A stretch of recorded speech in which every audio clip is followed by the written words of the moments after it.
Okay, I think I'm streaming. Let me also send my own Discord message in my own Discord. Um, Hi guys, welcome in. How's it going? I can see Felden Kane already in chat and Chan the Magic Man already in chat. Welcome in, guys. And Chan, thank you kindly for getting the trick list open and all set and ready to go. Let's see here. I haven't done my audio check. I think it's working, but can I hear myself now? Yes. All right. That's a good sign. There we go. Okay. Sweet. All right. Okay. And that has the correct date. All right. Awesome. Hi, hi. Hi, hi. Welcome in. How's it going? Um, Hopefully, everybody had a wonderful week. I guess while we are here, we can hold up the. Let me see here.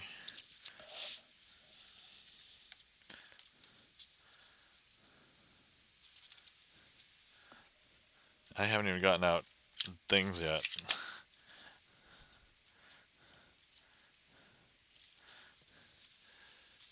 Charlie's Beats, welcome in. How's it going? Actually, before I do anything, let me get let me get cheating gloves on before anything gets too far.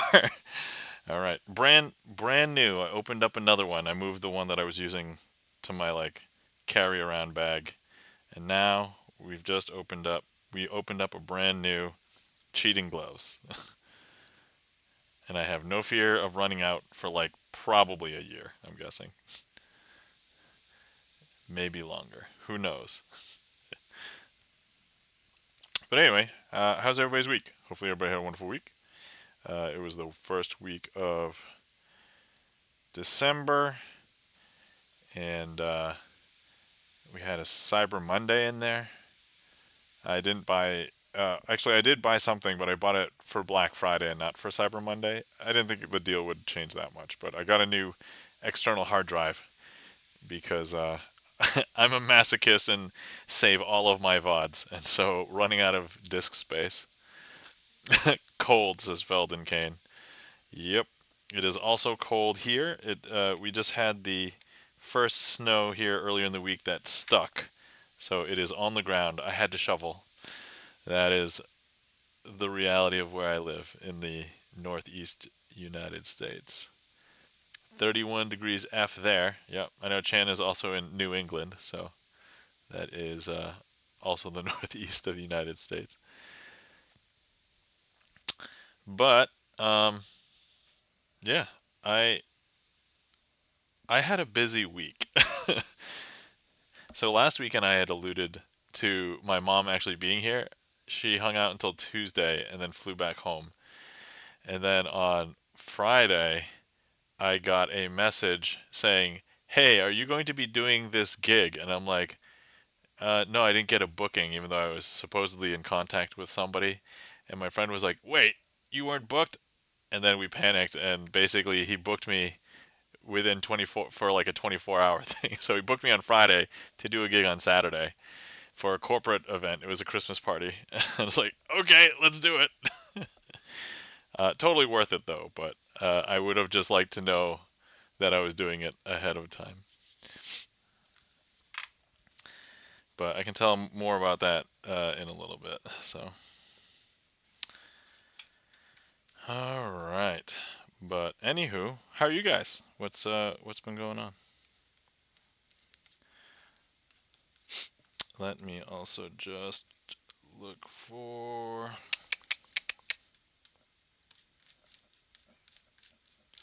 some cards.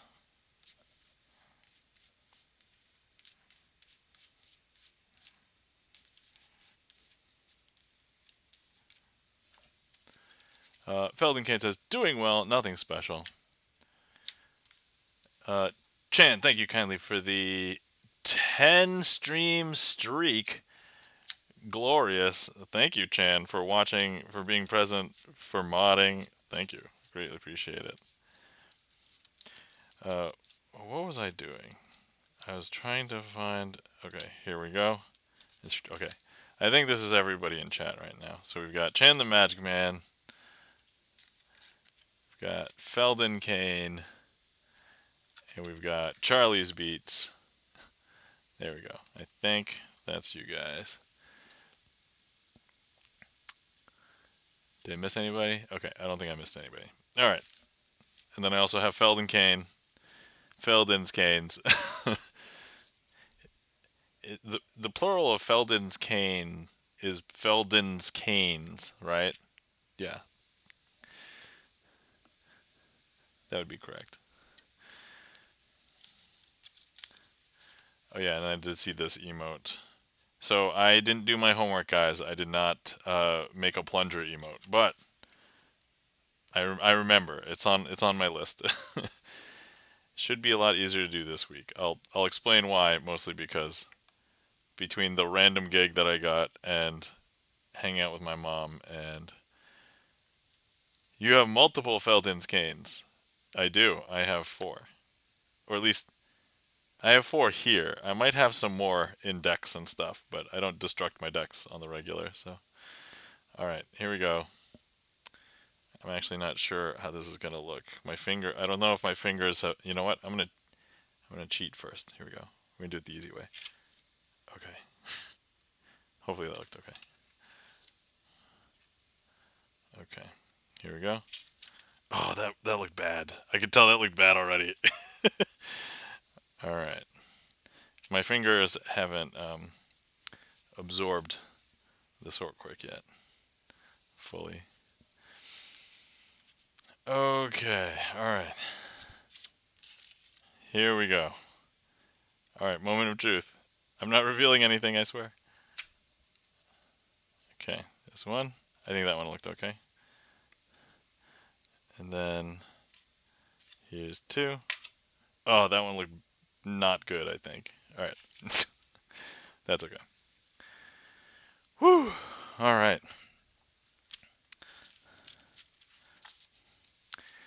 So it's starting to get to be the holidays, and I was cleaning up some stuff, some cards mostly, right here.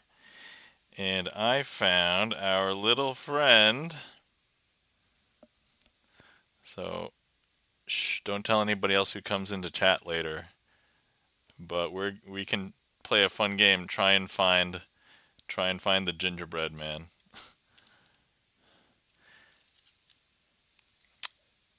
Chan, thanks for the ad warning. Thank you. Say hello. Say hello to my little friend. His name is. Oh, what should a gingerbread's name be? What's the funniest gingerbread man name? Not that I know any gingerbread man names.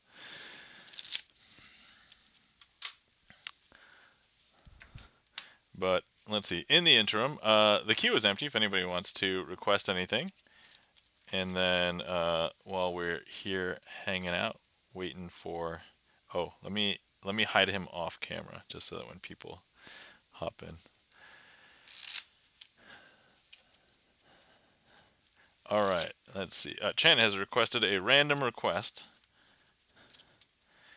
and let's see. Feldenkane has all of the gingerbread. Oh, because they're all Jinjin emotes. That's right. There, there was an emote error. I wait. Oh no, that's a different Jinjin. Oh no, Jinjin TV. No, it's correct. Okay, never mind. That is the right one, or at least the right one that I was thinking about in my mind. Okay, let's see here. So let's get warmed up with Arya, and I think everybody in chat has a sub. So, but anyway, if anybody who is not subbed, speak up now, or I'll go ahead and just do Arya right now. Okay, that sounded weird. I'm sorry. Okay, let's go ahead and place each of the aces out like this, and we will need to turn them all face down. And I'm going to go ahead and place 3 cards onto each pile, like so.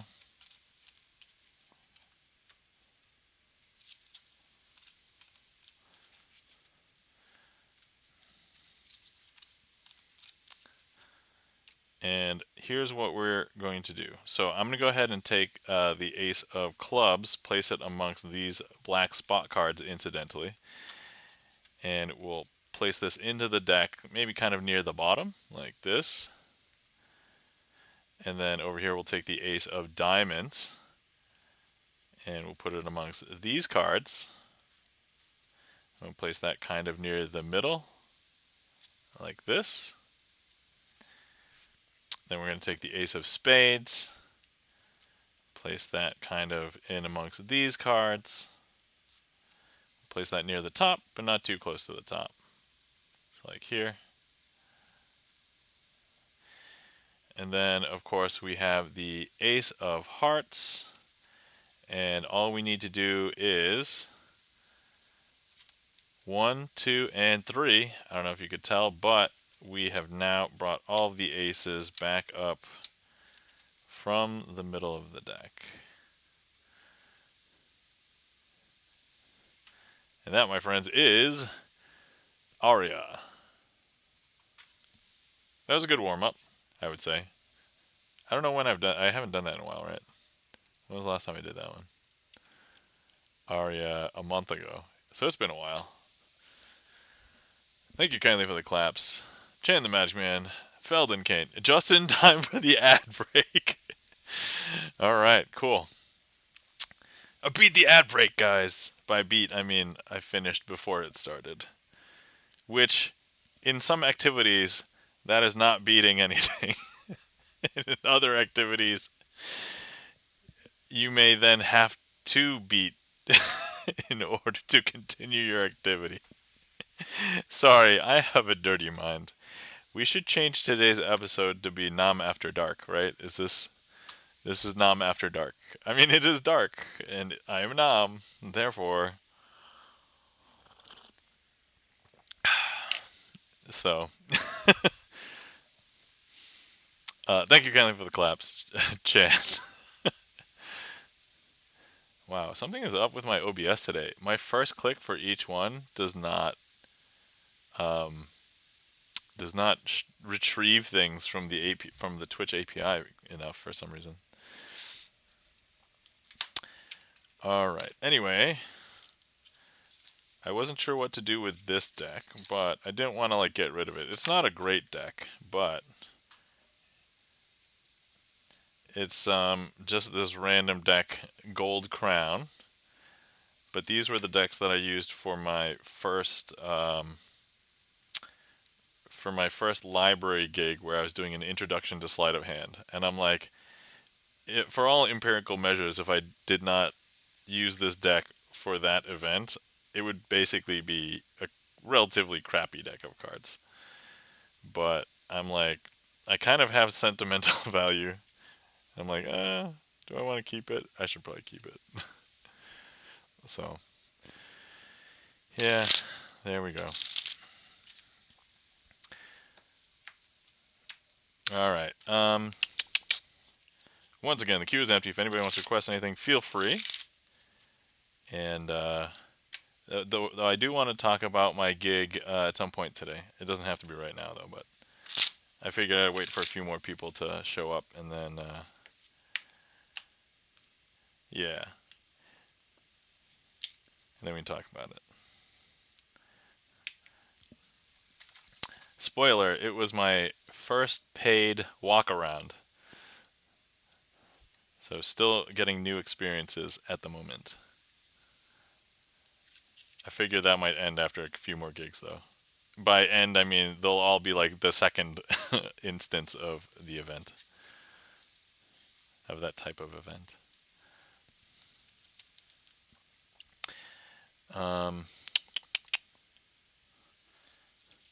I did have an interview this past week. I thought it went pretty well. So hopefully I get a second interview this week, which is the plan. So fingers crossed.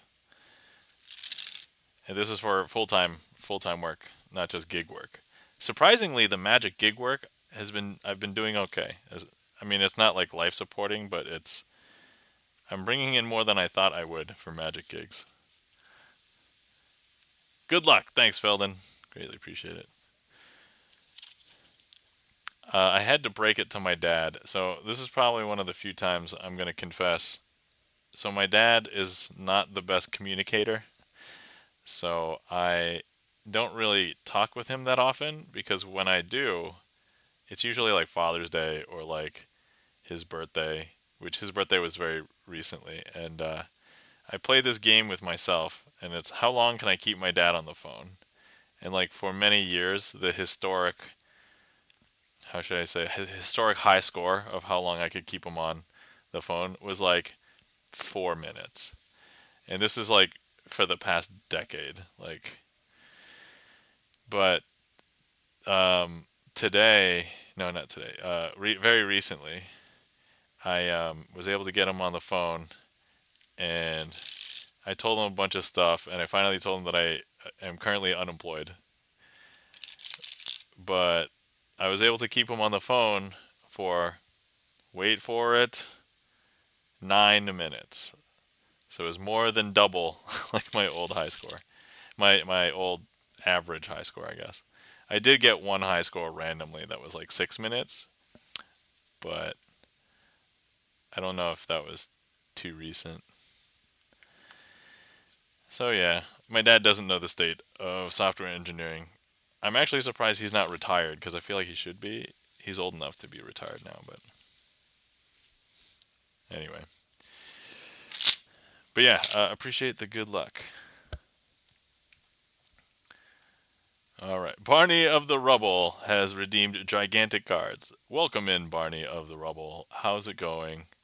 SR boss trick. Oh. Oh. Oh no. Barney wants a boss trick. All right. So while we're here, before we get too deep in, let's give everybody a shout out in order of appearance in chat. Guys, you're not following our friend Felden Kane. Please give Felden Kane a follow. Felden Kane, variety gamer, and also is a software developer, and definitely give Felden a follow. Guys, you're not following our friend and mod, Chan the Magic Man. Please give Chan the Magic Man a follow. Chan the Magic Man, one of the other few magicians on Twitch that has a regular magic schedule.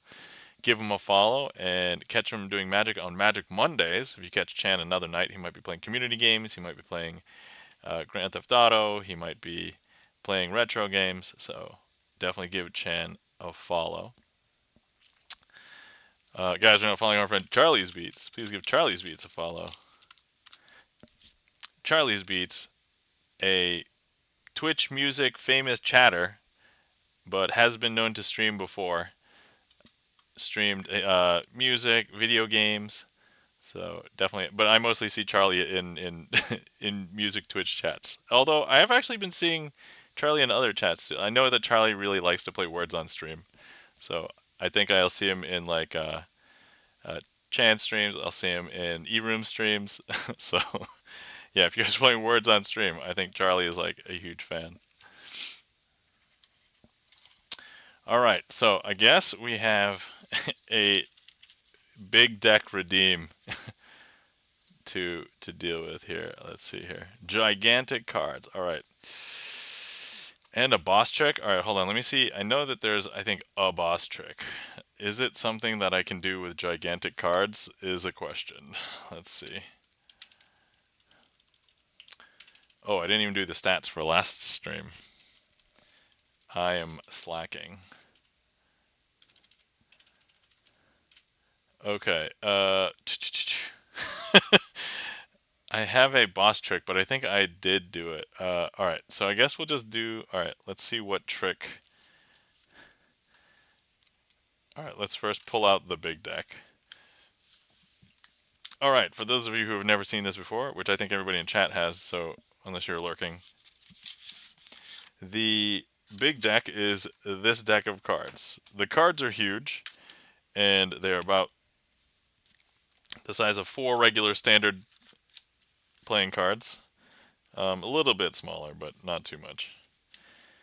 And we have to now do a magic trick with these. So, but thank you for the redeem, Barney, and hopefully you're doing well. Good to see you. All right, let's see. What can we do? What would what would not look horrible? Okay, we can, you know what? Let's start with jacks here. Okay.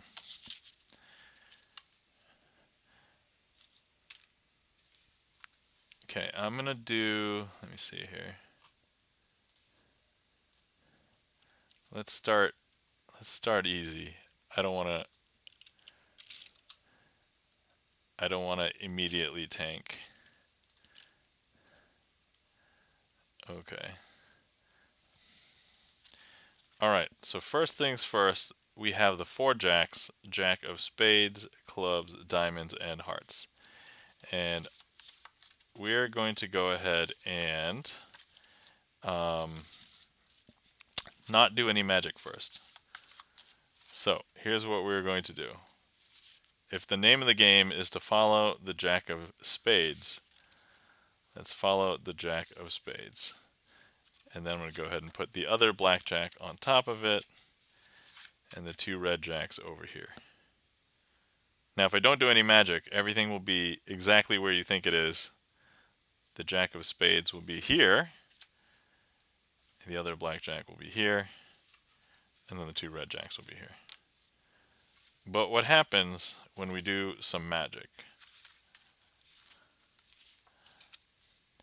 So, the first order of business is going to be placing the jack of spades over here.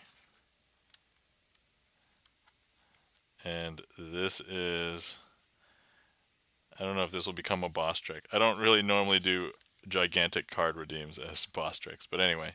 So jack of spades, jack of clubs, and now we'll do our magical gesture.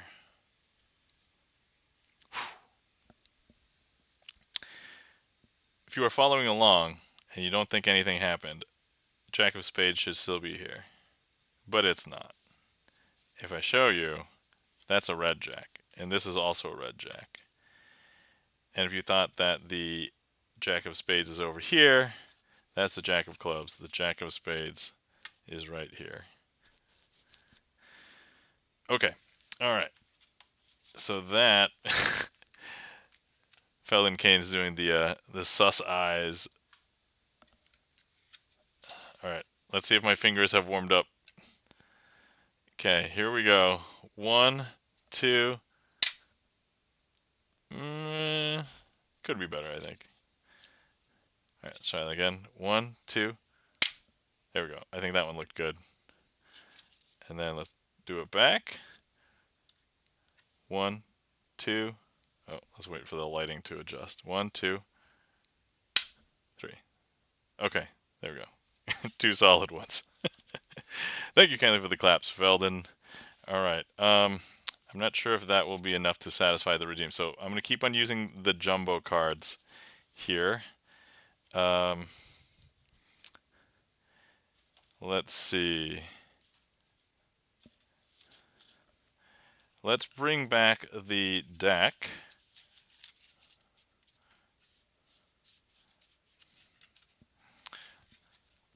Okay, so we have here all of the jacks.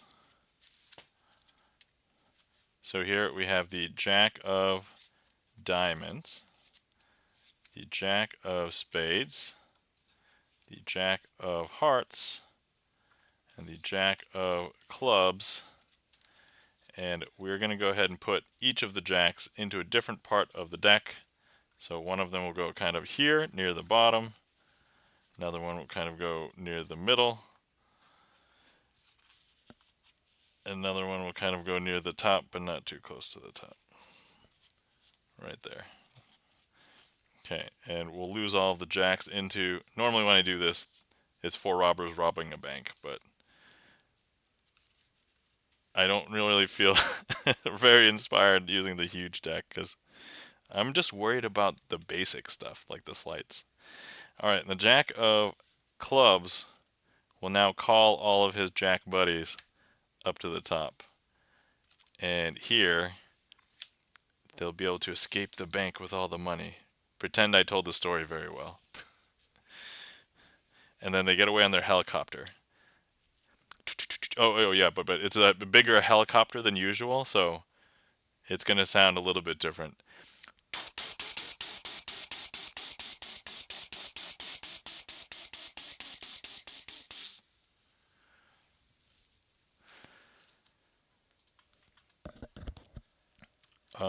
Okay, all right.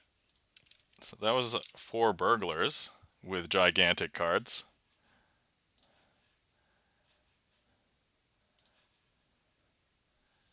Let's see, what else can we do? Well, we've got everything.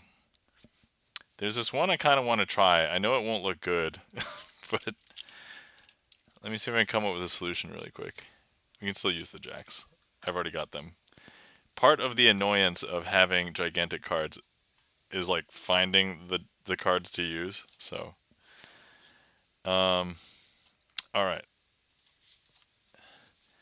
I have 2 black jacks here, 2 red jacks here. I'm going to turn the 2 black jacks face down and put the 2 red jacks face up in the middle. So it's going to look like this. Now, if we don't do any magic, it will look an awful lot the same or similar. So the red jacks will still be face up in the middle. So importantly, what happens when we do the magic now? And that magic is going to be holding the packet and giving it a shake. Actually, should I do the fish? Doing the fish. All right. And during this shake, I don't know if you could tell, but now that probably looked horrible, by the way. But now, if I show you, the blackjacks will be face up in the middle. Okay. We're not going to do that one again. Normally I do that as a 2-phase, but I don't think I have a good solution for how I normally do it.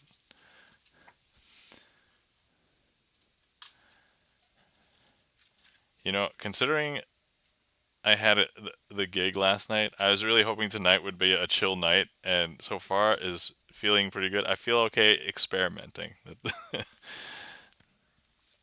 But anyway, thanks Barney of the Rubble for the gigantic cards redeem. And yeah.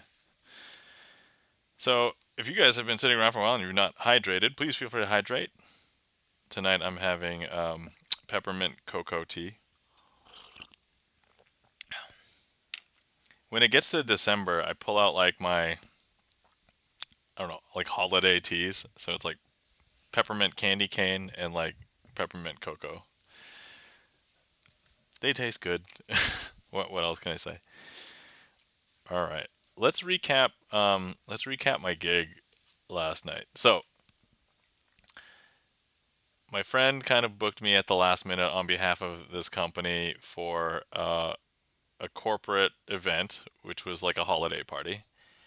And so I would be there from um, 5 to 7, basically for cocktail hour and like an hour of dinner, which, as it turns out, was very perfect because I left before they started doing speeches, I think. But I only did, I think, about maybe 10 different tricks. And you guys know I'm good for 10 different tricks because I have like 80 tricks on my trick list that I can do basically at a moment's notice. But I only had regular decks of cards on me, so I couldn't do anything that wasn't impromptu. But if we look at the impromptu list, that's still 50 tricks that I could do. So, but yeah, I only used about 10 of them. And yeah, for a walk around, so this was my first proper walk around gig. So all of my other magic gigs basically ended up becoming magic shows where I basically just do what I would normally do on stream. But this one, because people were coming in and out of the cocktail area and then they were sitting down at their tables, um, it was very easy to be like, all right, I'm at this table. I'm now moving on to this table. I'm with this group of people. I'm now moving on to this group of people. And I got a lot of solid practice on this, like the 6 or 7 tricks that I basically did a lot. There was only like 3 tricks that I only did like once or twice, and there was this one couple that I had actually heard that they just got married, and I did like a trick that I've never even done it on stream, I think, because it's like such a great trick, but it's really like a personal trick. But if anybody is interested, you can look up Anniversary Waltz, and it's a card trick, and it's like perfect for couples. So I'll just leave it at that. But anyway, that was super hard hitting. That one went over very well. Um, my prime tricks of the night were ambitious card routine, the normal way, and then I did it like 2 or 3 times with like the bent card kicker, and then I did twisting the four of a kind because those two I've kind of worked together. I did the invisible palm. I did Hellman's aces, but with just whatever four of a kind, and then I actually figured out that right after twisting the aces, it's actually really nice to do Hellman's aces because the way that you end up in that trick helps you set up for the next trick. Not that hopefully I'm not giving anything away, but um, it's convenient, I guess, is probably the best way to describe it. There were a couple of friends of mine that I knew, my friend who booked me, and then another mutual friend of ours, and I hadn't seen them in a long time, but I was able to do tricks for them without, distractions, because normally when we would be hanging out, kids are around, families are around, other responsibilities, so I'm just like, oh, sweet. Hey, you want to see some tricks? And so, yeah, so that went right. First time chat. Welcome in, Barn Recluse. Um, Ever tried to invent your own trick? I've been attempting to build one, but as a muggle, it's complicated. But yeah, Barn Recluse, welcome in. How's it going? Thanks for the question. That's actually a great question. So let me get to that. Let me just wrap up my thought, and then yeah, we can get to your chat. So yeah, so the gig went really well. So the first hour was basically just cocktail lounge, and then once people started sitting down, I went to from table to table, and I did feel like I was doing the ambitious routine card routine too much, but otherwise I got good solid practice, and I was like, I understand why people want to diversify. But now that I know, if I ever get hired for them for another holiday party, I can dispense with that trick, and I'll just tap into the other tricks that I've got. So that was great. It went really well. I had a good time, and considering it was last minute, I did a quote higher. Um, so it was a good 2 hour gig. Let's just put it that way. All right. Um, let's see. Chan says test. Twitch bugged out for a while, getting your message failed sent when trying to chat. Oh, that's so weird, Chan, because that might jive with what I was seeing earlier with the Twitch API calls. Because I was clicking things, and I normally, when you click on somebody's name, you get that little pop up and it comes back, and that came back for me like 5 times with nothing. So that makes sense. Yeah, Barn Recluse, that issue too. Yeah, is it working now? I guess. Well, I mean, I just clicked on 3 things, and those all seem to have come back pretty quickly. So I would say seems okay. Anyway, let's get back to Barn Recluse's question. Ever tried to invent your own trick? So Barn Recluse, I don't know. Are you a magician, by the way? I'm going to assume the answer is yes. Maybe I don't know if you're considering yourself beginner or intermediate, but um, I would say as a beginner, it is very difficult. Yeah, yeah, attempting to build one as a muggle is is very tough. One of the first things I would recommend before creating your own trick is to look at and watch a lot of other tricks. You may not need to know how all of them are done, but if you can kind of see what can happen, then you can build that into your trick as well. And the short answer, just to like before we start getting too deep into this question, I have developed some of my own tricks. One of the easiest things to do first is to create like a new presentation for an existing trick. So you know what? We should do a demonstration of that right now. So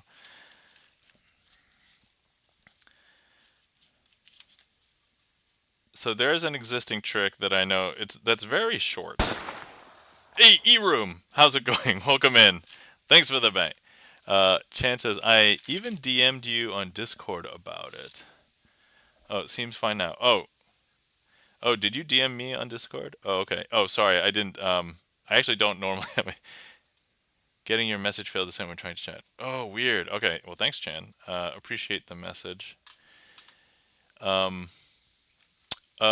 Sai Music, welcome in. Can you see this message? Yes. Is Twitch bugging? I mean, that's what we were just talking about for a second. So,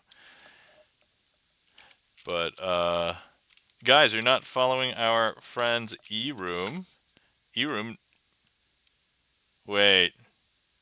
Oh, there we go. Okay. I'm getting your message failed to send. Oh, so you're still seeing it, Kuya. But guys, you're not following our friend E-Room. Please give. Hold on, I'm gonna hop back up here for the shoutouts, and then we'll get back to demonstrating a different presentation for Barn Recluse. Okay, now it's half and half. Oh yeah, the statistics are super weird right now because I'm also seeing. So now that I've clicked a few more times, I'm now also seeing the weird API thing. I was trying to suggest double undercover with gigantic. Oh, you were okay. All right. You know what, Barney? I'm gonna go ahead and we could try that. Uh, double undercover. That was Barney of the Rubble and Giant cards. All right. So I'll do that in a minute. But okay, so yeah, guys, you're not following our friend E-Room. Please give E-Room a follow. E-Room, known as the Pope of Indiana, streams a variety of different stuff in real life, opening Kinder eggs, just chatting, community games. So definitely give our friend E-Room a follow. It's all good. I enjoy the ones you do. Oh, thanks, Barney. Appreciate it. And then, guys, you're not following our friend Kuyasai Music. Please give Kuyasai Music a follow. Also known as Kuyasai Live, right?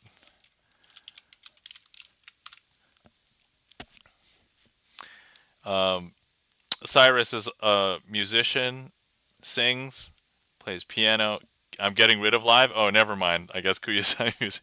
All right, don't follow live. He's getting rid of live according to Kuyasai Music.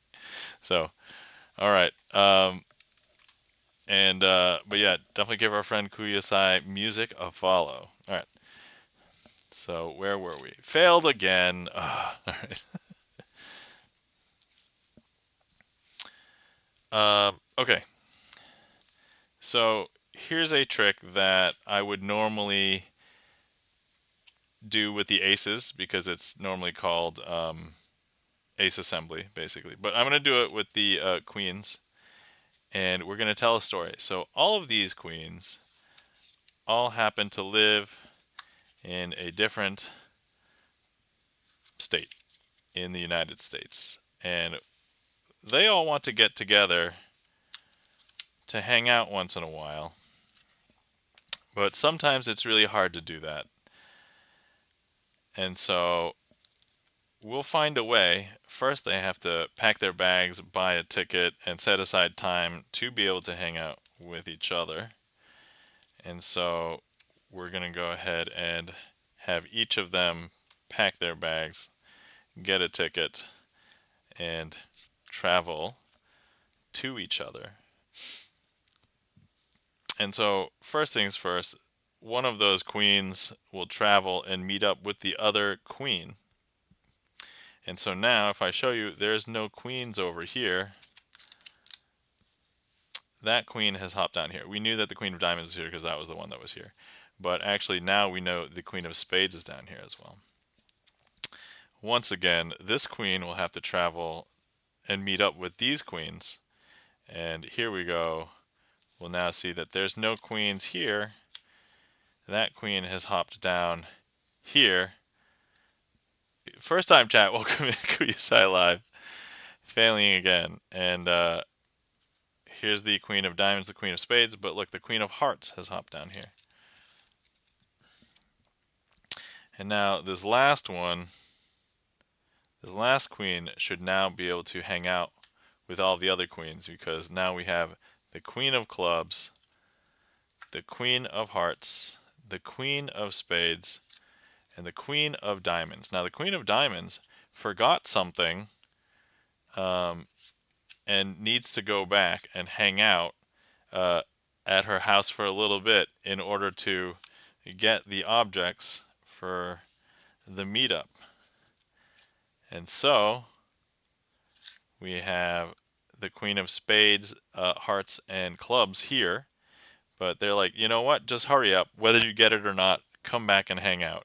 So 1, 2, and 3. I don't know if you saw, but just by calling for her, they were able to bring her back over here because now we've got the Queen of Clubs, Queen of Hearts, Queen of Spades, Queen of Diamonds, and they have everything that they need, which deep down is each other. They didn't need anything else. And so that, my friends, is just a different presentation for a trick called Ace Assembly. Okay, so first we'll do that. All right, Elstro Art, welcome in. How's it going? Elstro Art says, did you get your copy of The Approach? Elstro Art, the answer is yes. I got my copy of The Approach, and it is sitting upstairs right now in my office. I've read through the entire thing. I didn't fill in all of the blanks, is where I'm at. Oh, and I did see the heat map, but sorry I forgot to eat it. My mistake. Thank you kindly for the claps, E-Room. And okay, so getting back to Barn Recluse's question, that was a different presentation of a trick called Ace Assembly. Now, proceeding on from that, once you're familiar with a bunch of different things, you can create your own trick, but it's hard not to step on the toes of existing tricks. And so sometimes what I've often done is I basically extract different parts of different tricks, and then when I put them together with a brand new presentation, and I'll call that like a trick of mine. So one of the ones that's on my trick list that is mine is my Fantastic Four trick. And so that one I would say is original to me, even though I extracted a bunch of parts from different things. And I did come up with parts for myself, but I do have a bunch of other tricks that are on my YouTube channel. So I don't know if you're still listening, Barn Recluse, but if you are interested in checking it out, so here's my YouTube channel. If you just search for my videos that have the word improvisation, those are basically tricks that I've come up with myself. There's a few other ones that don't have that, but for the most part, you'll find the ones that I've come up with on my own for the most part. Okay, so let's see here. Okay, we do need to try and do double undercover with huge cards. So let's see how well that goes for Barney of the Rubble. Okay, let's see. We're gonna need to find can we do it is the question. I'm actually not sure if we can do it. Brian with an I. Welcome in, Brian with an I. How's it going? All right. Kuyusai Live still testing. Test 1, 2, 3. It's normal again. All right. Good to hear that Twitch is coming back. Barney the Rebel says, I enjoy going through your YouTube. If you can't already tell. Barney of the Rebel, I know that you do go through my YouTube. You definitely call out things on stream, and I'm like, I know Barney has watched my YouTube stuff. So I know that, and I do appreciate it. So thank you, Barney. I submitted a ticket, says Kuyusai Live. Okay, awesome. That's cool. Brian with an eye says, howdy. Adds in 3 minutes. Okay. Favorite packet trick? Brian with an eye. I do have a couple of favorite packet tricks. I normally like to close with them, but one of them I can show you is called Dazed. But let me do this other one first to see if if it's doable. So this was a redeem earlier from Barney of the Rubble asking for jumbo cards. So here we've got the two blackjacks, and the thing with the two blackjacks is they are going to go undercover. They don't want to look like the two blackjacks, okay? So we're going to go ahead and see if we can make the two blackjacks go undercover, and now they're going to be undercover as the two red twos instead. Good thing you mentioned. I thought it was my eyes. Good thing you mentioned Jumbo. Oh yeah, that's right. For anybody who missed it earlier, Barney of the Rubble redeemed Jumbo cards, and I did a few tricks with them. But then I saw in chat that Barney had intended to do something like this, and so now, if this was muted, I I would have said something on a whisper. Oh, okay. But anyway, so let's go ahead and, if we need to uncover them, right? So if we need to make them no longer undercover, we can make them not undercover anymore.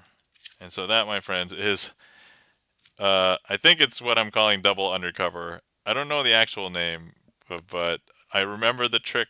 So the trick that I did was actually a Star Wars themed trick, but it's basically that. As like the primary part of the trick. So, but anyway, thank you kindly for the claps. Chan the Magic Man, Feldon Kane, Barney of the Rubble, Brian with an eye, E Room. Um, hopefully that looked okay. I actually think that looked fine with the big cards. It was a little bit cumbersome to handle physically, but I think it probably looked okay. So, um, is it me or is there a navigational point on your face? Oh, failed to send. Oh, it's back again. It looked good. Awesome. Thanks, Brian, with an eye. No, so Kuyasai Live, what you were seeing is somebody clicking on the heat map. So if you're on desktop and you click directly on the screen, so like I'll have like cards fanned out. Presumably, sorry if it's on. All right, yeah. So there it is. So somebody clicked on my face. And you guys are giving me like tons of heat maps. So I'm gonna make sure I'm gonna eat these this time. Because normally I eat them, but I did forget like 2 or 3 times today. So, all right, ready? 1, 2, and delicious. Thank you for all those delicious heat maps, everybody.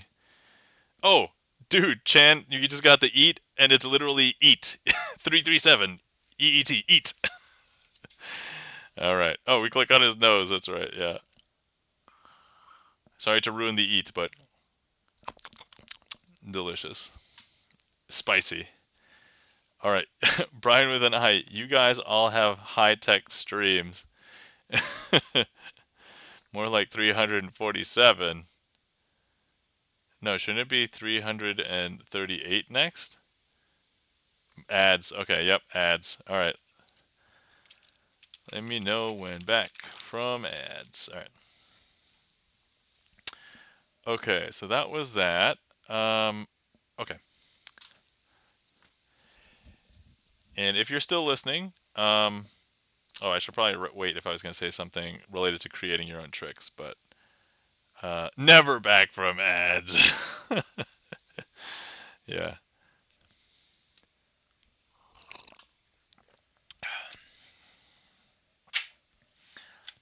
Okay. So big cards. I'm putting them back in the box. Luckily, I didn't put them back in the box before, but now I did. So, um, we just here to make your ad rev. Oh well, thanks, Barn Recluse. I greatly appreciate it. I mean, I would like to think that hopefully you enjoy my content as well, but I appreciate the ad rev too. At the moment, I I'll take whatever ad revenue I can get because, as I said, still interviewing for jobs. Um, Let me look up my double undercover trick, and then if anybody wants to see that version, so I use Star Wars cards to do that trick. All right, so here I'll drop that in here. If you ever consider adding Jumping Gemini, good question. Wait, Brian with an eye. Are do you have we met in real life, Brian with an eye, or are we in a Facebook chat together? Barney of the Rubble says, I have a few entrepreneur ideas if you're interested in working with me on them whilst looking for work. Maybe. Barney, if you want to, I guess, send me a whisper, or I don't know if you're in my Discord, but or you can send me a Discord message. Anyway, so yeah, if anybody wants to check out my Discord, I'll drop this link to Double Undercover over there as well. So let's see, YouTube. All right, mentioned this video on stream today.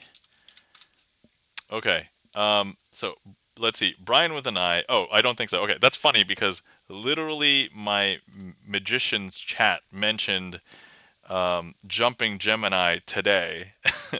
I have done it on my YouTube channel, but I don't remember exactly what it looks like. Um, I vaguely understand the premise and how to repeat it. I just don't remember like the sequence. Um, but if you want, we can attempt to do a Jumping Gemini right now. I just want to get.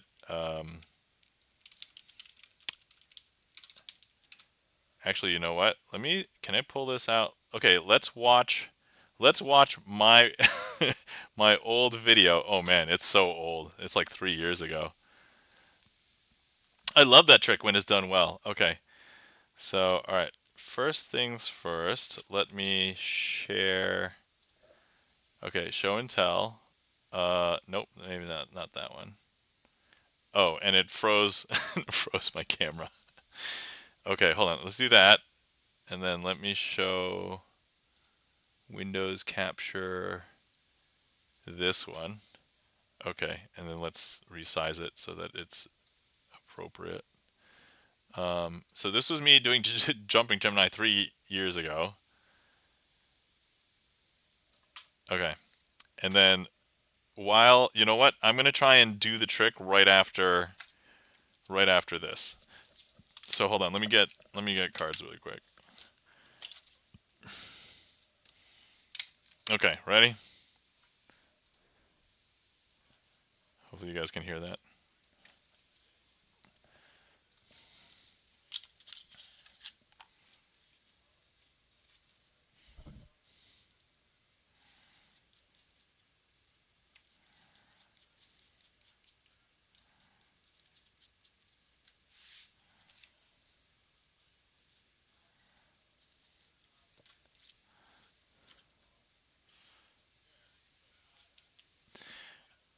Oh, can't hear. All right.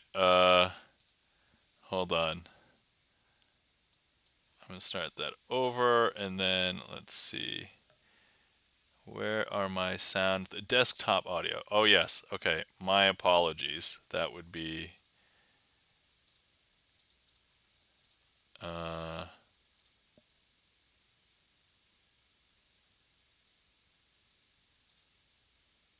properties. Sorry.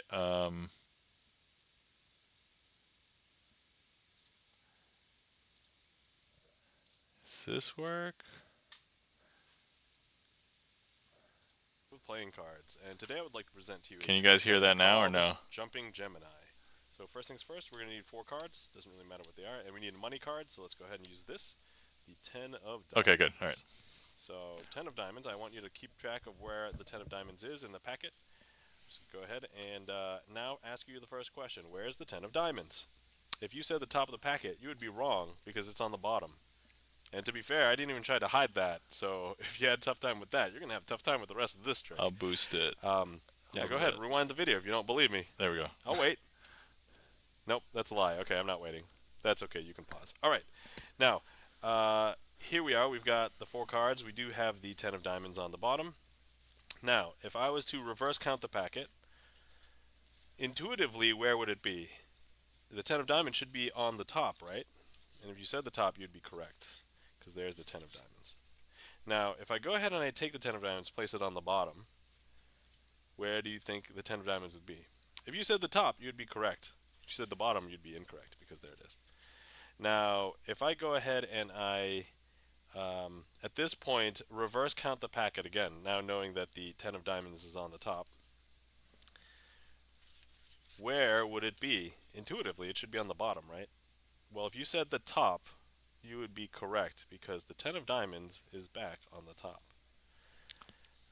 Now, look, if I take the 10 of diamonds and I stuff it like in the middle of the pack somewhere, like so, and I press this nifty little elevator button, would you believe that the 10 of diamonds would hop back up to the top? If you said yes, then you'd be correct. There's the 10 of diamonds. If I took out the 10 of diamonds and I pressed this nifty little elevator button, would you believe it's over there or the top of this packet? Because if you said the top of this packet, you'd be correct. There's the 10 of diamonds. Now, look, if I take it and place it on the bottom of the pack, press the little nifty elevator button, would you now believe that it hops back up to the top of this packet? If you said yes, you'd be correct. Let's see, if I go ahead and I grab the 10 and I place it on the bottom again, and I go ahead and press this nifty little elevator button, and look, it hops back up to the top. Now, if I take it and I place it off to the side and I press this nifty little elevator button, would you believe that it hops back over here? Okay, yeah. So here it is. Now, a lot of people who are watching this trick are probably just accusing me of using 4 of the same card at this point. And to them, I would say, all right, you guys are very astute observers. You guys have got me. I'll fess up. I have been using 4 of the same cards. See? 4 of diamonds. 4 of diamonds. It's the second 4 of diamonds. Third 4 of diamonds. Fourth 4 of diamonds. So, yeah. Anyway, anytime you're caught like that, it's pretty lame. So you kind of want to have an out. So if some people think you're using 4 10s or 4 4s, doesn't really matter. You can just, as the magician, try and eliminate all of the evidence and make all of the cards disappear. Alright, and that is my performance of Jumping Gemini. Hopefully you guys enjoyed. Thanks for watching. Okay, all right. So that was my presentation of Jumping Gemini way back in the day. So let's go ahead and try and recreate. It won't be exactly like that. It probably won't go as long.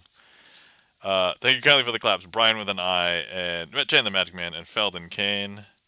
That's not the impressive part because that was just me playing a video of myself.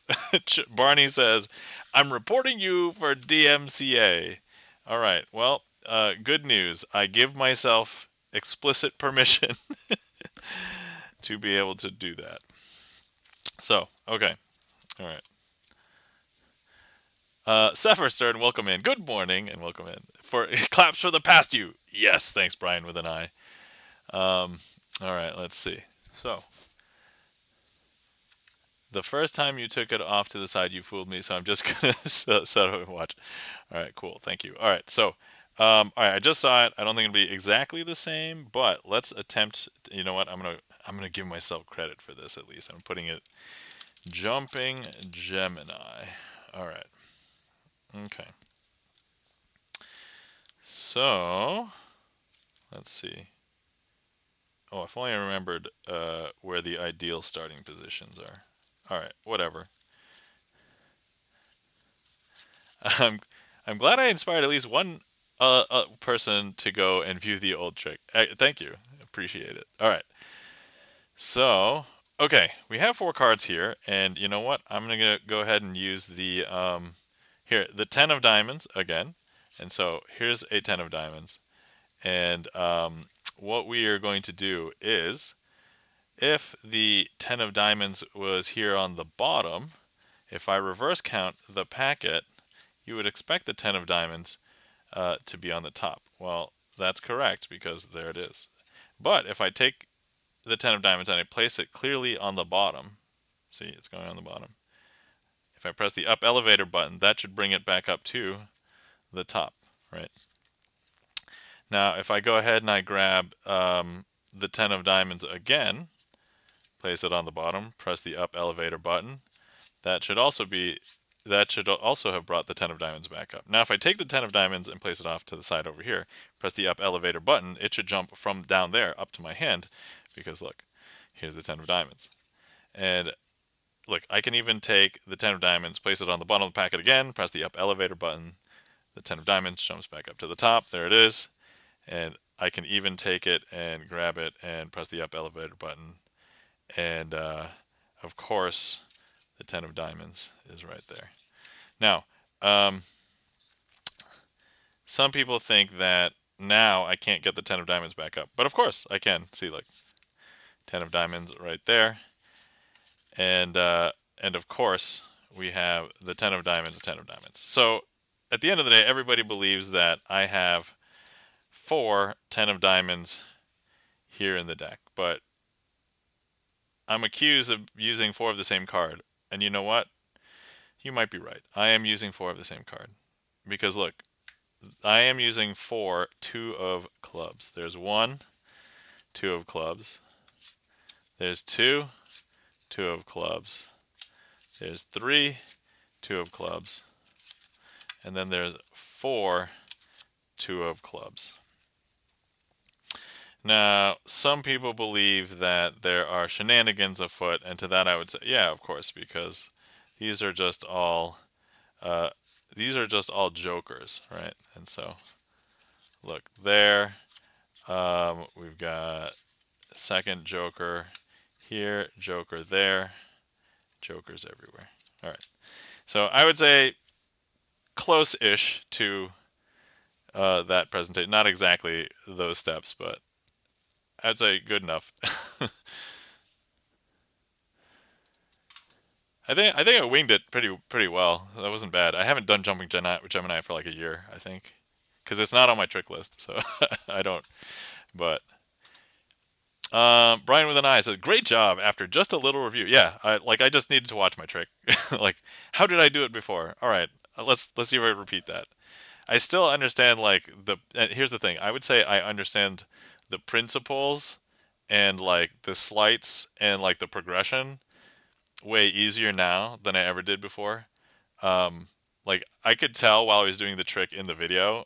That was 3 years ago. So like I was struggling to just kind of remember where I was, like what to do the next thing. But now it's just like, okay, what's the state of the packet now? And it's like, okay, I can just do this, I can do that, I can do this other thing. It's fine. So Chance says, looks fine to me. All right, awesome. Well, Brian with an I. The short question now is, would you like me to put it onto my trick list? Because I just reviewed it. Seemed like it went fine. I can probably add it. Yes, I would. All right, cool. Let me just double check and just confirm who created it because I want to have accurate information. But let's see, Jumping Gemini. That's a Darwin Ortiz trick, I believe. So let's go. Yeah, Darwin Ortiz. Yeah, that's correct. There you go. All right, so there we go.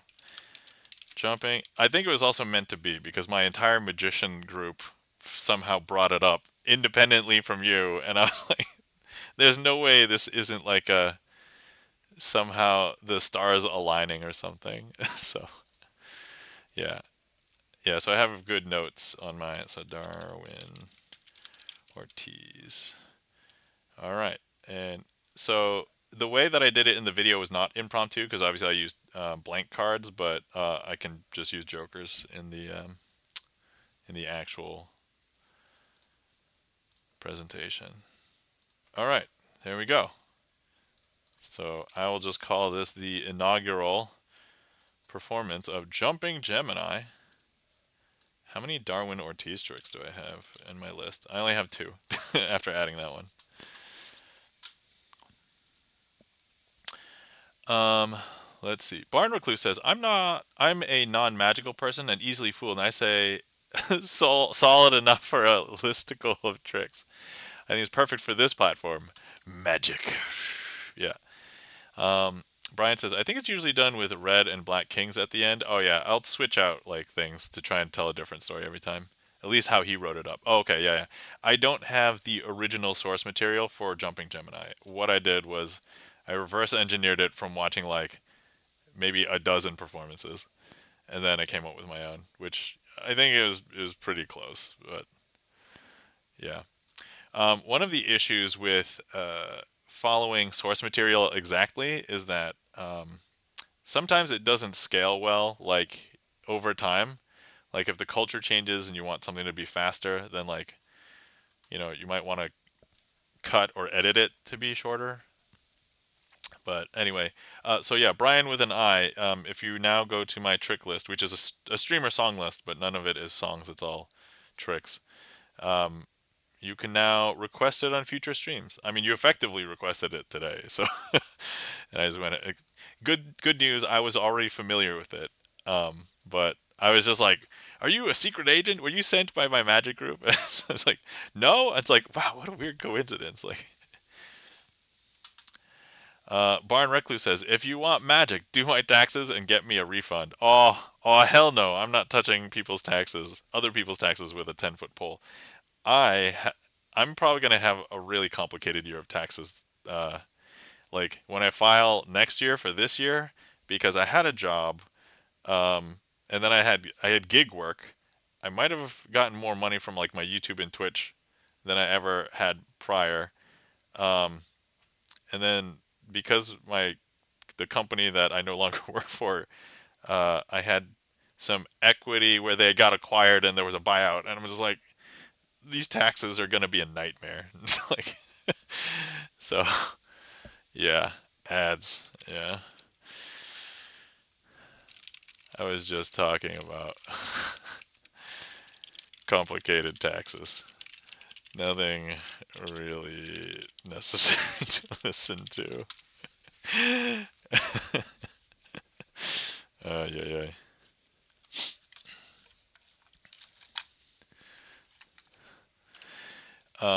Anyway, if you guys have been sitting around and you can still hear me, feel free to take a sip of tea or whatever your beverage of choice is.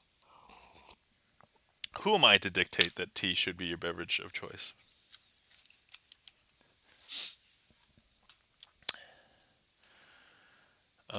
Let's see here.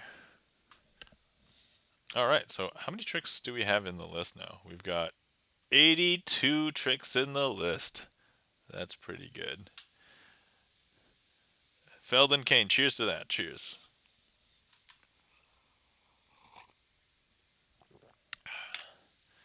Crazy Asian. I made sharpen.live. Do you think one for magicians would be good?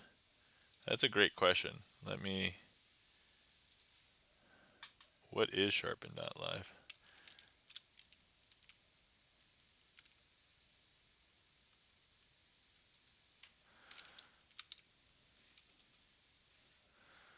Um, Brian with an I says back. All right. Brian with an I. Welcome back. Welcome back for everybody else, presumably as well. Um, yeah, I was just talking that my taxes next year are probably going to be a nightmare for me. How to watch how to try. Hmm. Do you think one for magicians would be good? I don't know. That's a good question.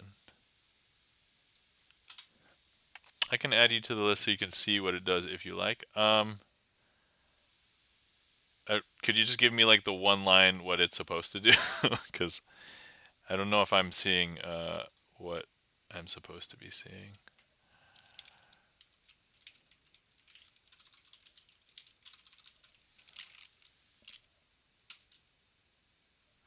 Streaming knife craftsman. Oh, I see what you're saying. So you would have like a page like this for magicians? Sharpener is an online hub for knife sharpeners and bladesmiths, showcasing real-time stream status of sharpeners and knife makers around the world. Explore expert craftsmen, discover a wide range of makers, access a growing library of sharpening tutorials, tools, guides, industry resources designed for enthusiasts, collectors, and professional makers alike. Sharpen.live helps users find new talent, learn. Okay. It is a collection of streams of sharpening, and when one of them are streaming, it shows who is online. Interesting. That is an interesting idea. Um, no streamer we should feature. Interesting. So, long story short, I don't know how it would go because we've had trouble even just expanding the Twitch magic community.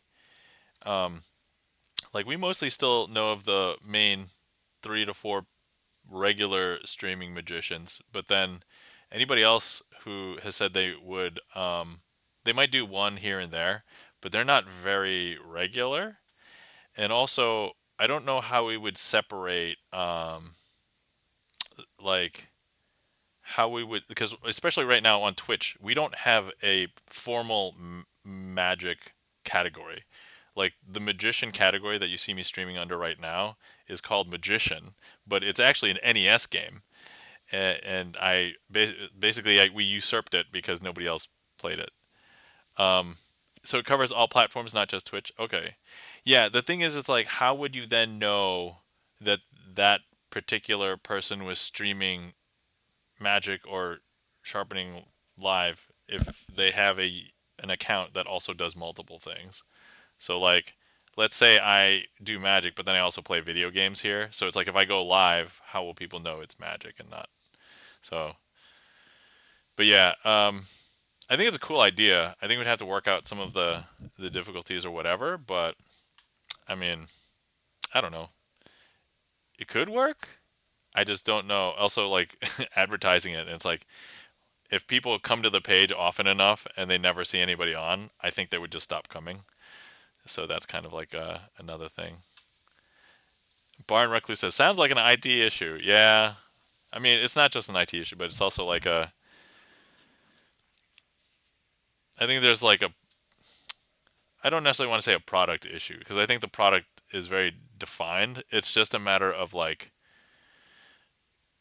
capacity. So like, if there's a demand for it, but there isn't enough supply, and then like the page loses value, right? So um, yeah, when you're live, it will show the stream title. Oh, okay, all right, that could work. Because yeah, if it shows a stream title of playing a game versus doing magic, then that would work out really well. That's cool. Yeah, yeah. Let me think about it. And Barney, if you want to message me offline about it, that if this is related to any of your ideas, yeah, let me know. We can talk. You should stream magician. I mean, I don't want to mull the water. Also, I've watched a preview of how horrible it is, and I'm like, I don't think I want to play magician. So yes, I know the game. I know what you're talking about. All right. Okay. So we did have a request from Charlie's Beats for shaking the aces. So let's go ahead and do that. So here we've got the four aces. And actually, let me go ahead and show you that these aces have an interesting property. The property, let me demonstrate with one of these. So if I hold this packet like this and I shake it, when I shake it, one of the aces should turn itself face up.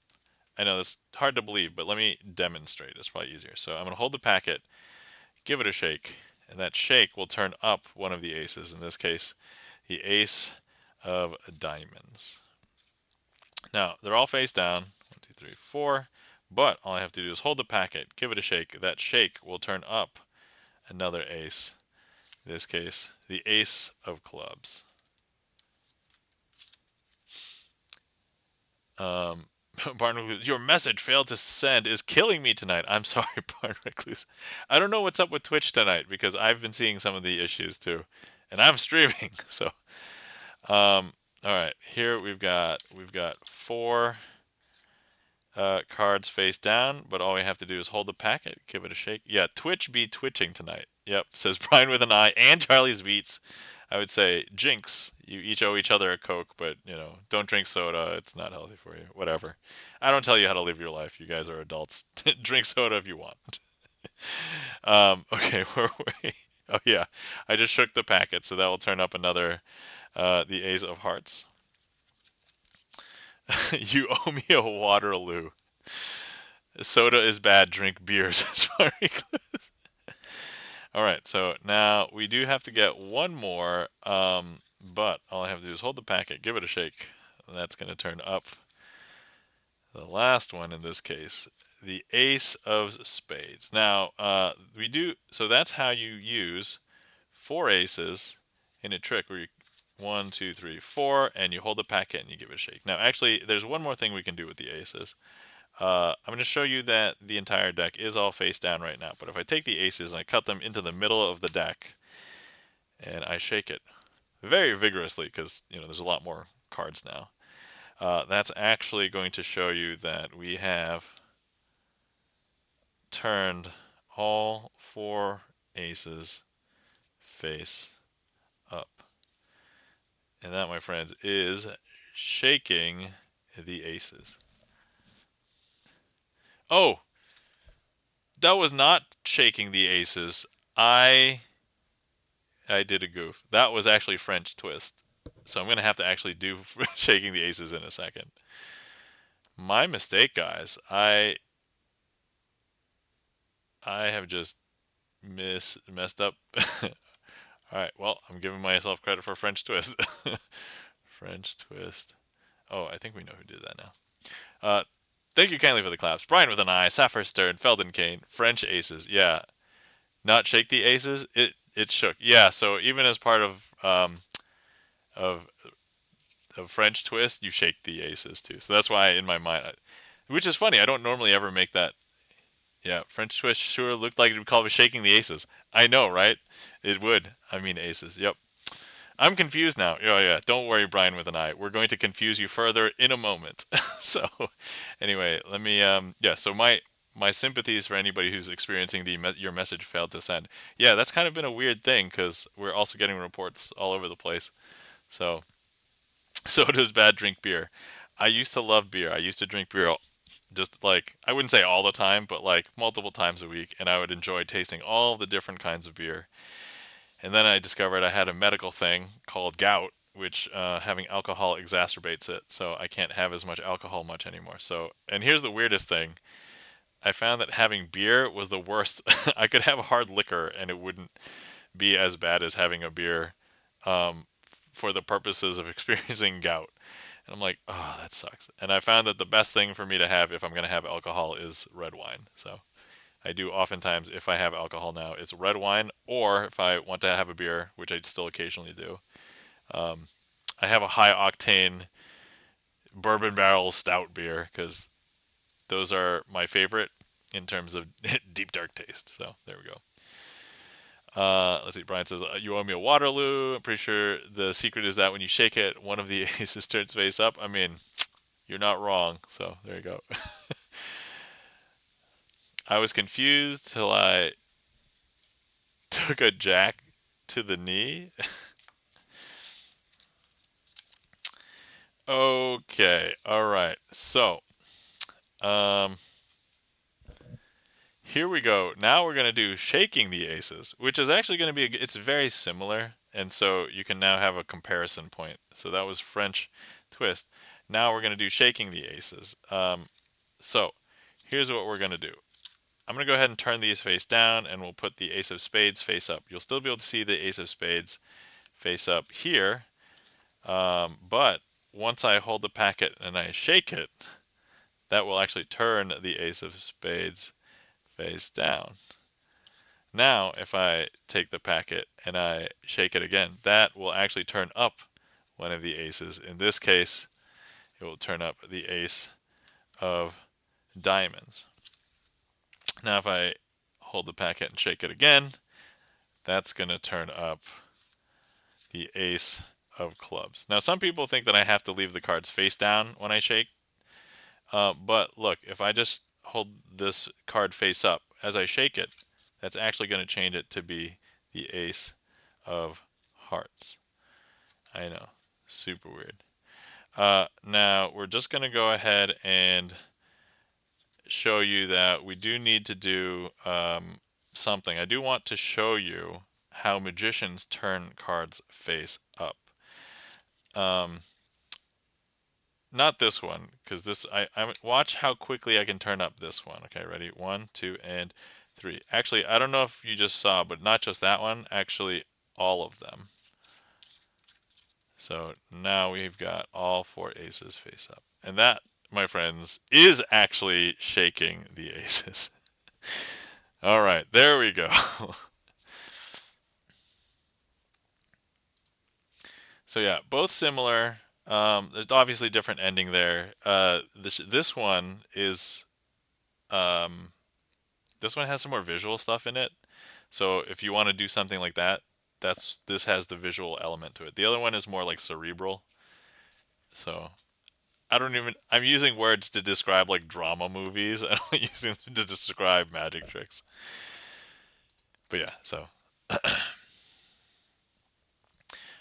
Barney of the Rubble says, "Be cautious with wine. Synthetic wine will bother you, but if it is proper wine, then you will be fine."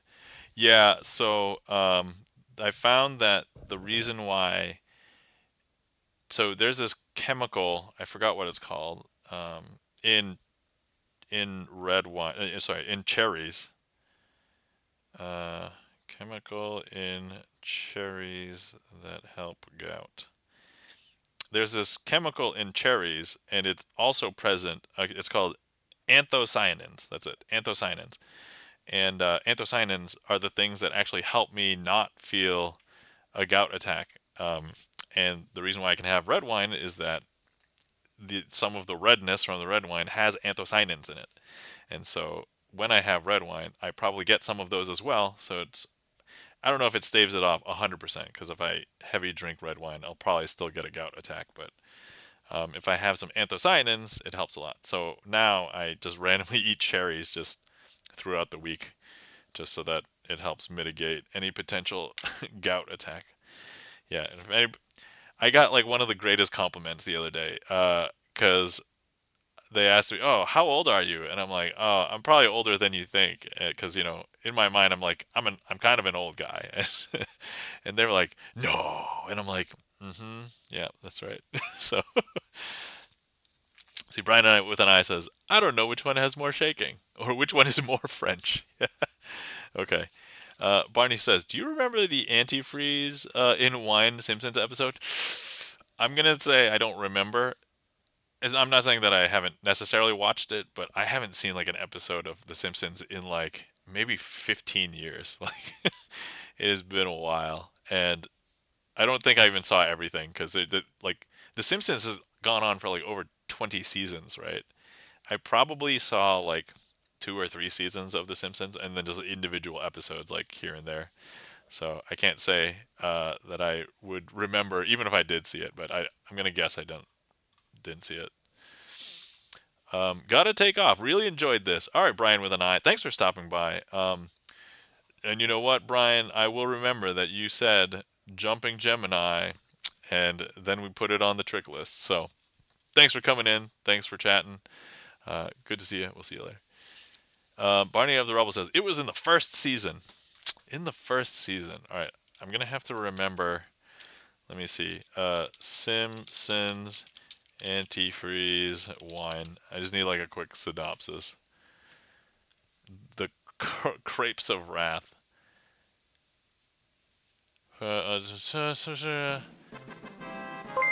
Brian with an I. Thank you so much for the sub.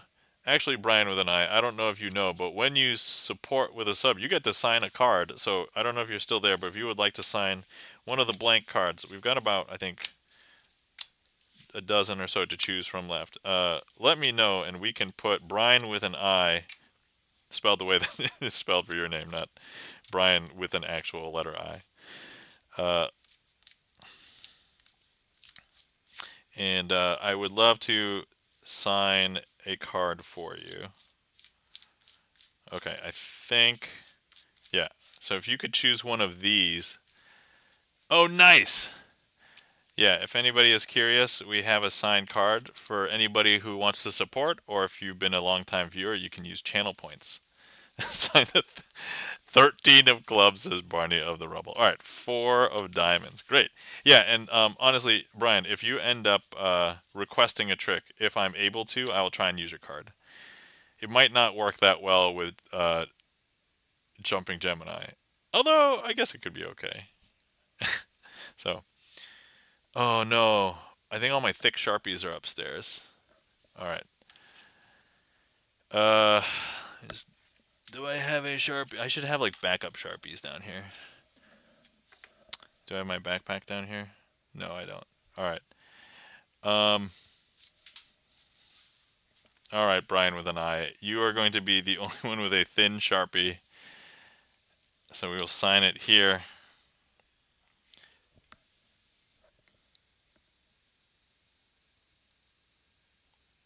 maybe the thin Sharpie might work out better. I just normally like to use the thick one for readability, but Brian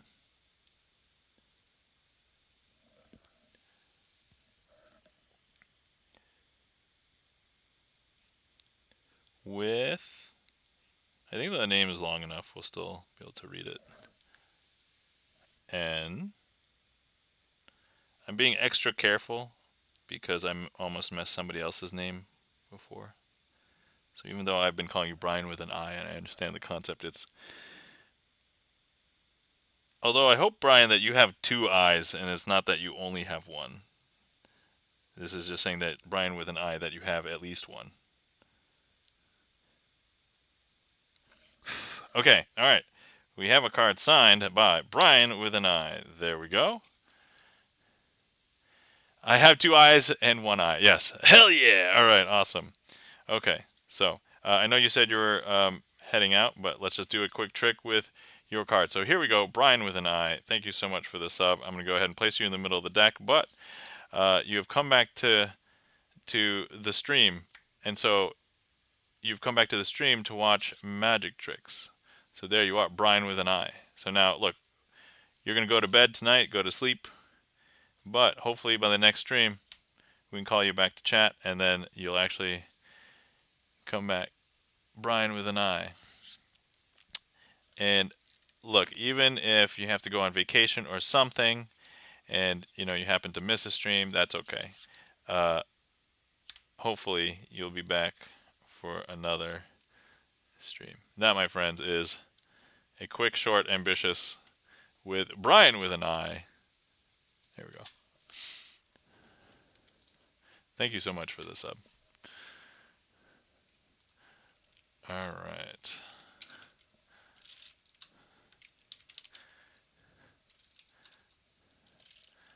Ambitious. Thank you kindly for the claps. Felden Kane, E-Room, Sapphire Stern. See you later. And with the eyes. All right. See you, Brian. Okay. So we have another request for Sapphire Stern. Thank you for the request. And we are going to need... Oh, hold on. I need to get 2 decks of cards for this. This trick is called Traveling Man. And we'll use kings for this.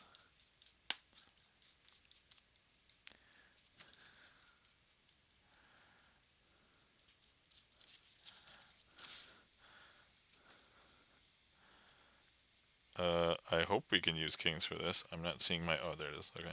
I'm blind. I don't have eyes, I guess. No, I actually have eyes. They're good. They're good. Well, I have glasses, so not as good as I'd like, perhaps. But I was actually thinking about LASIK. If anybody has any experience with it, I've been hesitant to try and get it because I feel like glasses are part of my personality now. And even though the idea of LASIK is way better than, scalpels going into my eyes, I still get the weird heebie-jeebies about lasers being shot directly into my eye. So I don't know. That's just me, but that is not to say that I've heard some wonderful stories about other people getting LASIK and working out well for them.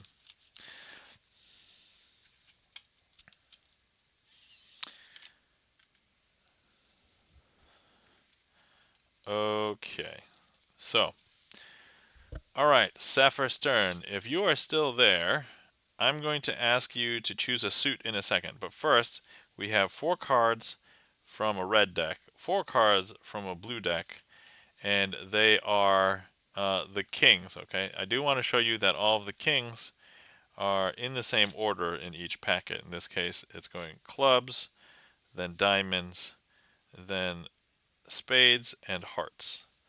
So, if you would like to choose any of the suits, so you can either choose club, or diamond, or spades, or hearts, let me know, and that will be the one that we travel with to the other side. Spades, says Seth for his turn. All right, excellent.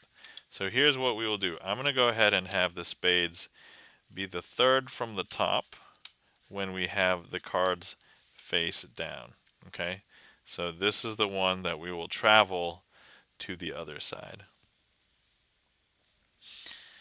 Okay, so here we go. We've got our blue pile and our red pile. And now I'm going to snap with both of my fingers. And you may not know this, but when magicians snap with both of their fingers, a lot of the times they'll say it's just for effect. But actually, what's happening here is different because I'm actually contacting the king of spades and then kicking it over to the other pile. Because now, if I show you here in the red pile, that the third card down is actually a blue backed card. And this blue backed card is our king of spades. And then over here, the third card down in the blue pile is actually red, and this third card down is the king of spades. Now I'm going to go ahead and restore these. Okay. And so now over here we have all red, and over here we have all blue. But let's go ahead and make the king of spades jump back over one more time. I'm going to snap for effect, but you guys know the secret now. I'm just contacting the card, kicking it over, and I might be cheating a little bit because you know how Twitch sometimes streams at 20 frames per second? I'm just making it happen so fast that it just looks like it looks seamless, but it's happening in between those 20 frames per second, right? That's all. Because now take a look. If I show you here in the red pile, we do have a blue card, and here in the blue pile, we do have a red card, and the blue card in the red pile is indeed our king of spades, and the red card in our blue pile is the king of spades. And that, my friends, is Traveling Man. Thank you so much for that request, Sapphire Stern. Hopefully you guys enjoyed. Sapphire Stern's got the mind blown. Thank you kindly for the claps. Sapphire Stern, E-Room, Felden Kane.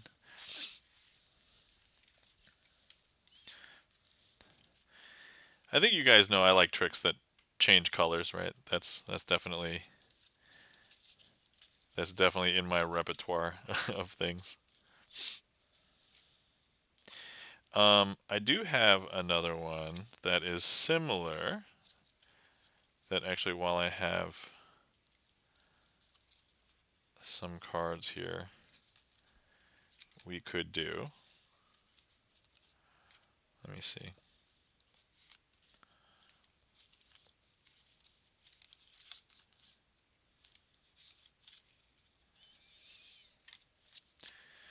Uh,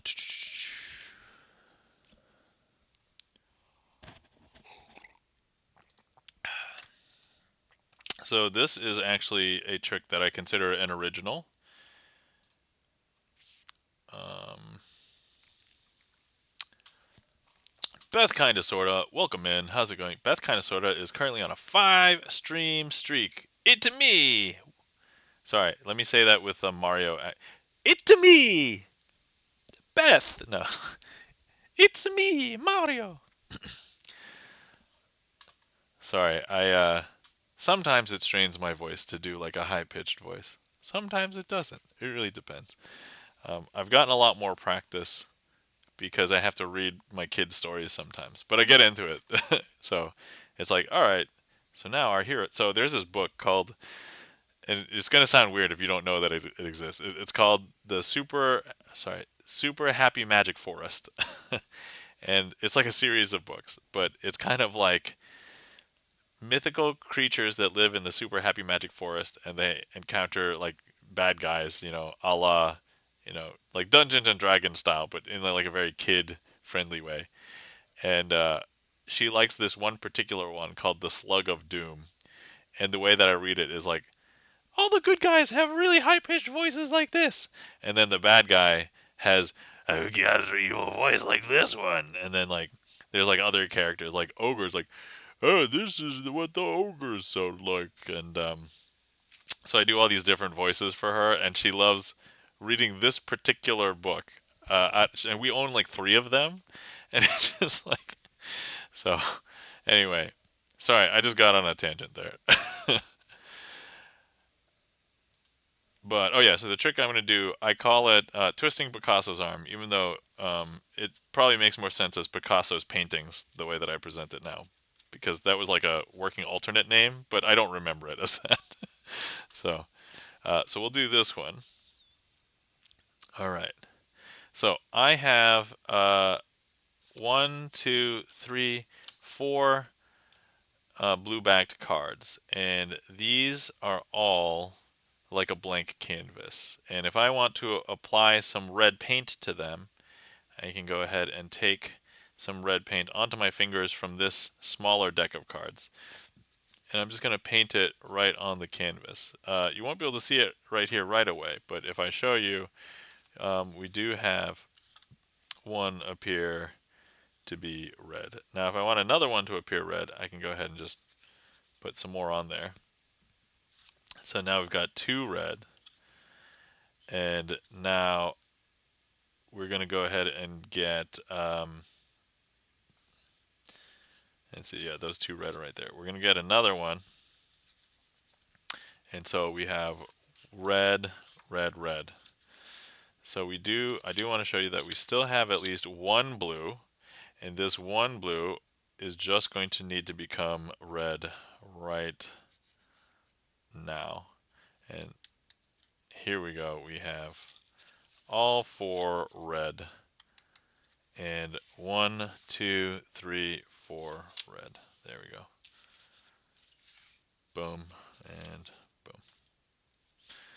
And that, my friends, is twisting Picasso's arm, or Picasso's paintings.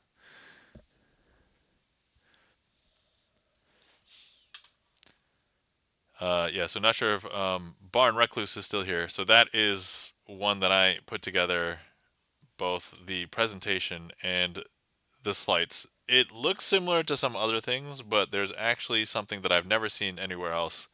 And not saying that I was the first one to come up with it, but it's really hard to know when you've come up with something truly original, because like not all of magic is publicly available, and so doing research itself could be very difficult.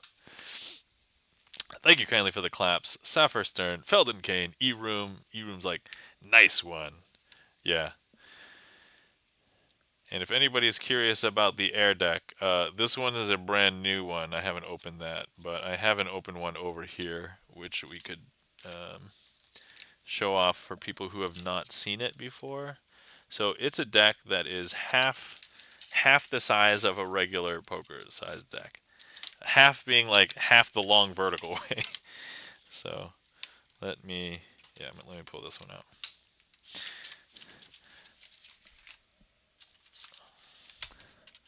But before we move on to the next trick, yeah, let me just show this one.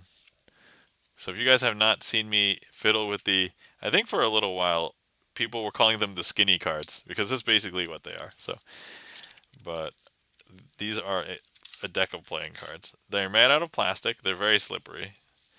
They're meant to be used like for travel to play games with, and you guys know I basically don't play card games, and nobody wants to play card games with me, because they're like, I don't want to play card games with you, and I'm like, I understand why. That's fine. But yeah, so these are actually tough to handle. Actually, what's the next trick? The next trick is called Hellman's Aces. All right, and Charlie's Beats requested it. All right, Charlie, hang on. Let me just quickly do a proof of concept, just for a second, before I commit. Um, oh, actually, this would be easier. Let me do a proof of concept right here before I commit. But I'm considering the idea of doing this next trick with the skinny deck, and this is not a redeem.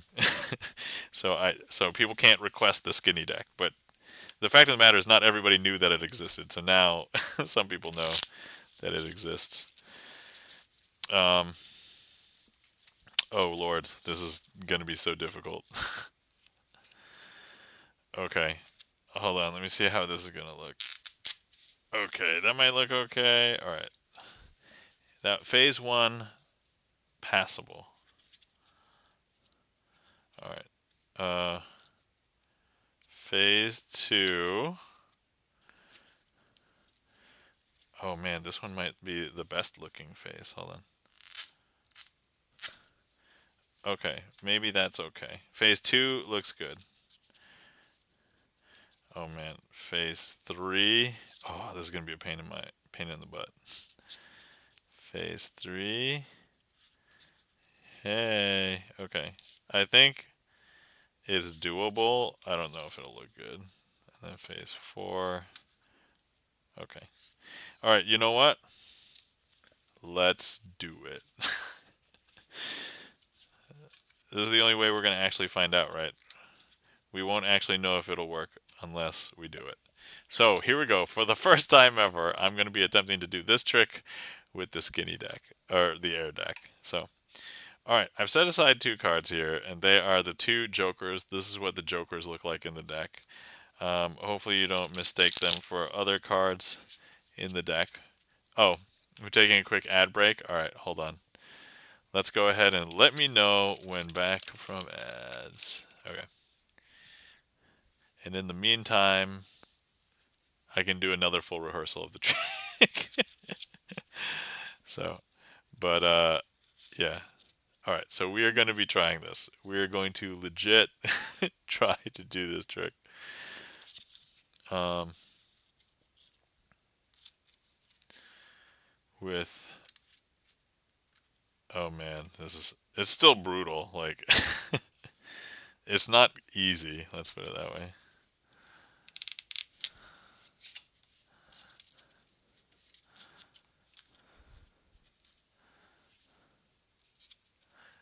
Back says Sapphire Stern. All right. Cool. All right. Excellent.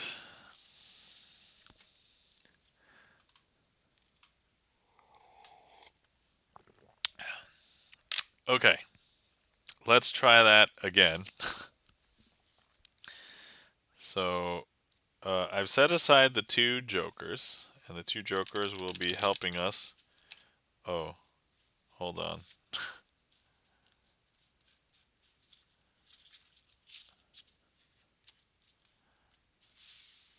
All right, good enough. Okay.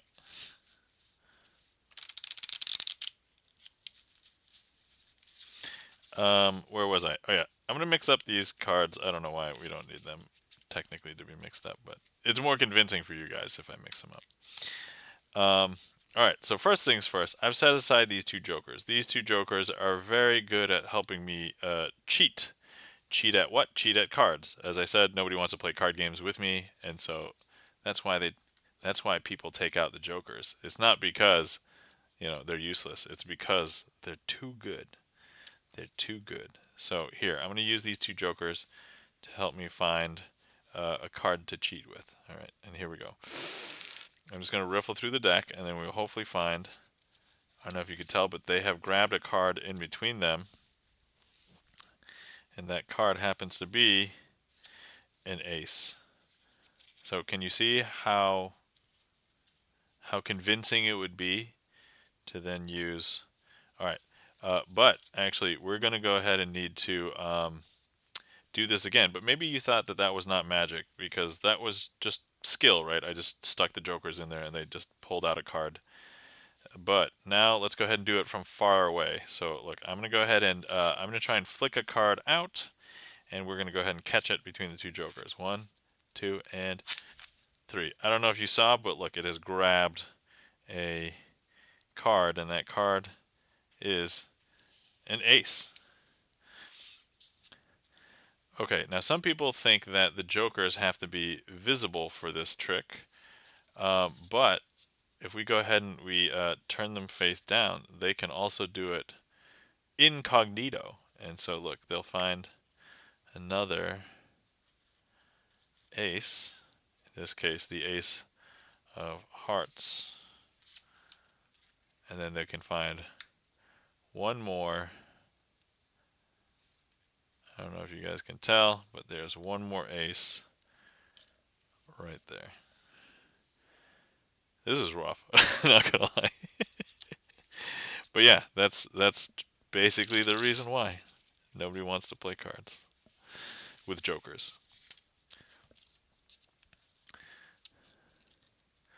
Okay, that was Hellman's Aces with uh, the air deck or the skinny deck. All right, so the next question is, can I do some other tricks with it?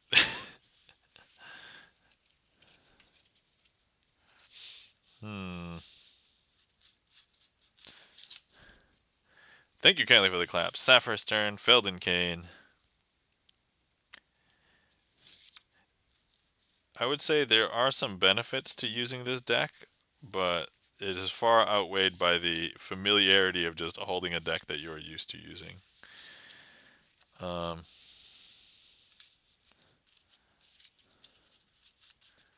okay, let's see. Okay, I'm feeling, how should I say? I'm feeling brazen.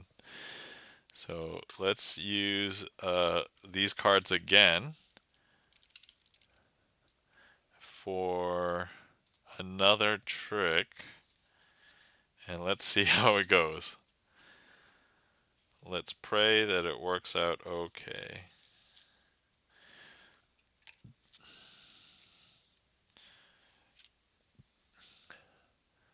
Okay, so we have the four kings here. We've got the king of spades, the king of diamonds, the king of clubs, and the king of hearts. Now, what we want to do with these kings is I want to first do something interesting, okay?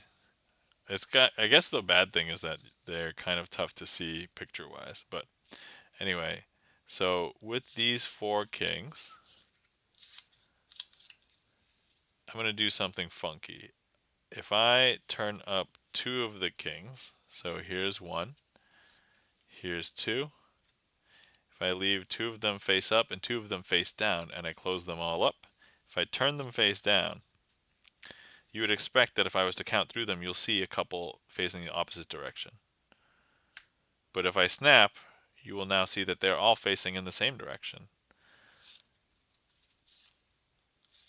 I know, is that strange? That's a little bit strange, right? That's okay. If you missed it, we'll do it again. So look, I'm going to go ahead and grab a king, place it face up. Grab another king, place that face up. Leave the other two kings face down. If I close this up, turn them over, you would expect if I was to count through them, they would all be mixed up, right? But look, I don't know if you saw, but now they will all be facing the same direction.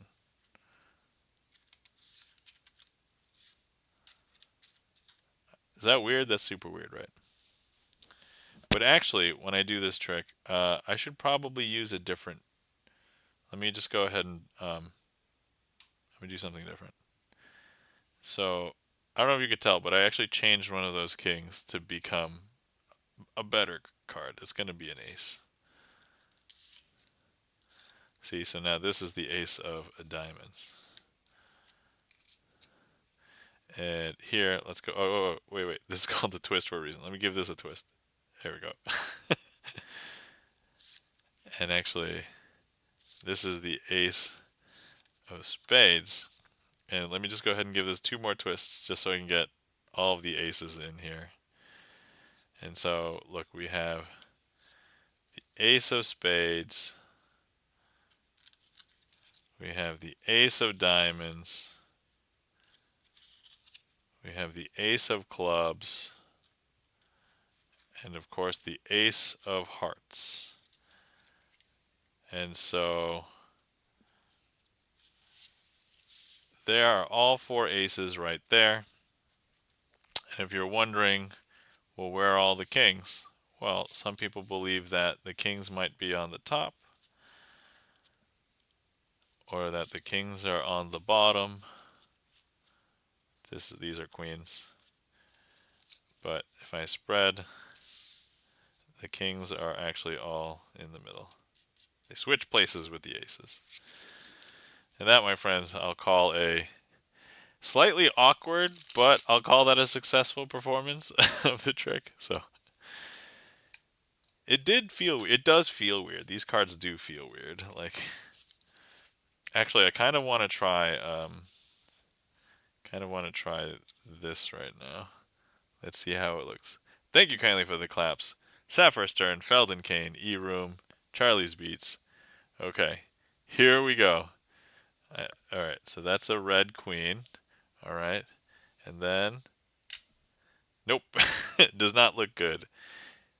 So as you can imagine, you got a lot less to hide. All right, here we go. Let's try that again. I don't mind giving this away on stream because I've already given it away on stream. All right, here we go. Ready? One, two. Oh, that one looked better? That one looked better, right? I think. Okay, let's one more time. Okay, ready? It's like my visor. Ugh, so bad, so bad. Thank you kindly for the claps. E-Room, Charlie's Beach, Felden Kane, Sapphire Stern. Thank you guys. Okay, so I've never actively discussed it, but I will now show you this trick. So you change the card like this. And so now you can kind of tell how it gets. This is super awkward because they're skinnier. Like, obviously you can tell that the wide. So the reason why I'm showing you this is to tell you that because a card is wider, you have more space to hide the thing, right? And so normally with a regular card you could do that. So here I have to get an even more uh, accurate angle. So, and see, you can even see it flopping in the background. It's just never anything you want to hear somebody else say.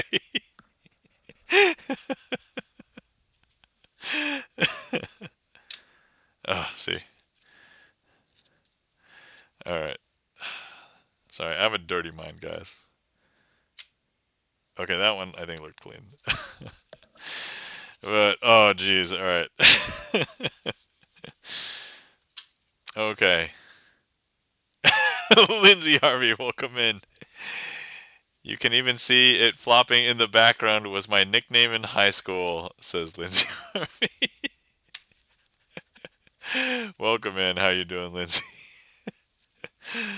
Uh, that's impeccable timing. That's impeccable timing, sir. Guys, you're not following our friend Lindsay Harvey. Please give Lindsay Harvey a follow. Lindsay Harvey, also a fellow magician, but streams variety games. So definitely give him a follow. Check him out. Lindsay Harvey says, "I walk into that coming out of your mouth." Is was that also your nickname in college? All right.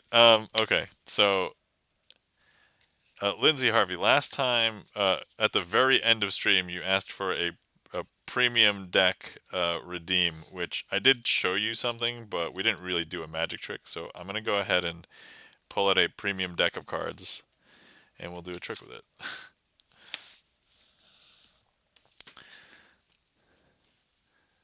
So let's see here. Let's choose one of these guys. All right. Lindsay, if you were to pick between the Lord of the Rings deck, the Spider-Man deck, or the Bicycle Guardians deck, which one would you like me to use? Hell yeah! Yeah, don't worry, I haven't forgotten about redeems, especially things like right before the end of stream. I feel guilty, especially if things end and it's like, oh hey, Lord of the Rings. All right, cool. All right. What? Oh, you know what? I've got kind of an interesting trick for. Oh yeah. So if you guys have never seen this before, here's the back of the. Oh, can it focus? Oh, focus? No. Sometimes. Anyway, the detail is very immense on these, and that's just the back. And now we've got.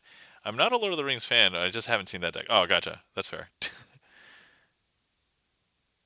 And so here we are. Let me go ahead and find. I'm going to find all the face cards because you know what? I think the trick that we're going to do is going to be using all the face cards.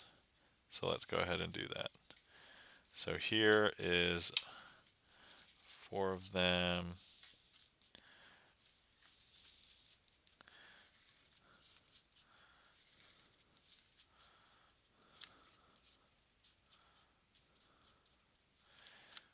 Okay. Boom. Okay. All right, and then I'll show you the rest of the deck now as well. So we've the aces. Oh yeah, the aces are sweet because they are all gigantic. Spades, clubs, and hearts. I just realized that they're probably upside down for you, but there we go. And then each pip on every card is basically that detailed. They basically look exactly like this. So not exactly, I guess. But all right. Okay, so we're gonna be doing a trick called. Actually, let me put it in the list really quick. Family unit. Let me see. And then let me see here. Oh, let's give these a little bit of a mix. Cut. Okay. So we have the Fellowship of Nine, and they're all going to need to get together. And then the other 3 people also need to get together. How are we going to group them up into different groups? Uh, we're not going to go by the story because that'll be a little bit too inane. So we're just going to need to do by suits for the purposes of the trick because that's what will work out. So each of the squads, we'll just call them squads, will need to get together. Just in the interest of time, because I was thinking about ending stream soon. Normally, I would have you pick a pile first. So 1, 2, 3, whatever. It doesn't really matter. You can go in any sequence. So first things first, let's go ahead and show you that here we have a diamond. And so each of the squads are very good at finding each other. And so even though we think that this is the diamond squad, if we take a look, that's not the diamond squad. This actually happens to be the Spade Squad. So there's, I think that's Legolas, right? And then this is, I forget his name. And this is one of the hobbits right there. Is that is that Sam? I don't remember. Okay, so those are all the spades. All right, so now we can have another pile selected. Let's say this one. So let's pretend that it's a club. So this is the club squad, and hopefully all of the squads are really great at finding each other. But now, if we go ahead and try and take a look. This wasn't the club squad at all. This happened to be the diamond squad. Is that Gimli? And then we've got the Jack of Diamonds and the Queen of Diamonds. The Diamond Squad. Now we're getting really frustrated because we don't know which squad is coming up next, and they look like they're switching places. And so we're gonna try and force the next one. That's more knowledge than I have for Lord of the Rings. All right, so I'm okay. I see that we're taking a quick ad break, so uh, let me know when back from ads,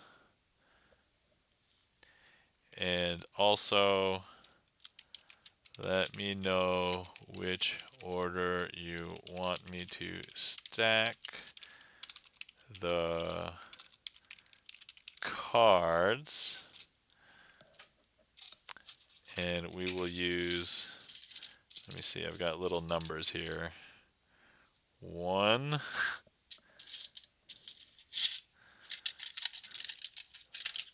2, and 3.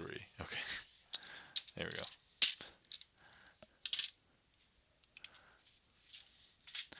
See, 1, 2, 3, 3, 2, 1. Okay. All right. Oh, 1, 3, 2. Okay. 1, 3, 2. All right. Excellent. I'm not hitting ads for some reason. Oh, that's interesting. We did notice that Twitch was tweaking out a little bit earlier tonight. So that's good that you weren't hit with ads, but hopefully that means I'm still getting ad rev. But anyway, so here we're going to try and force the next squad. Now we do know that one of them will be hearts, one of them will be clubs. So let's just try and force this squad to be the heart squad. Oh no, that's Gimli. All right, so let's try and find another heart. Let's say here. There we go. And then this one. There we go. So we're going to try and force this one to be the heart squad. And as it turns out, when we try and look at them, they're no longer the heart squad. They actually are the club squad. Whoops.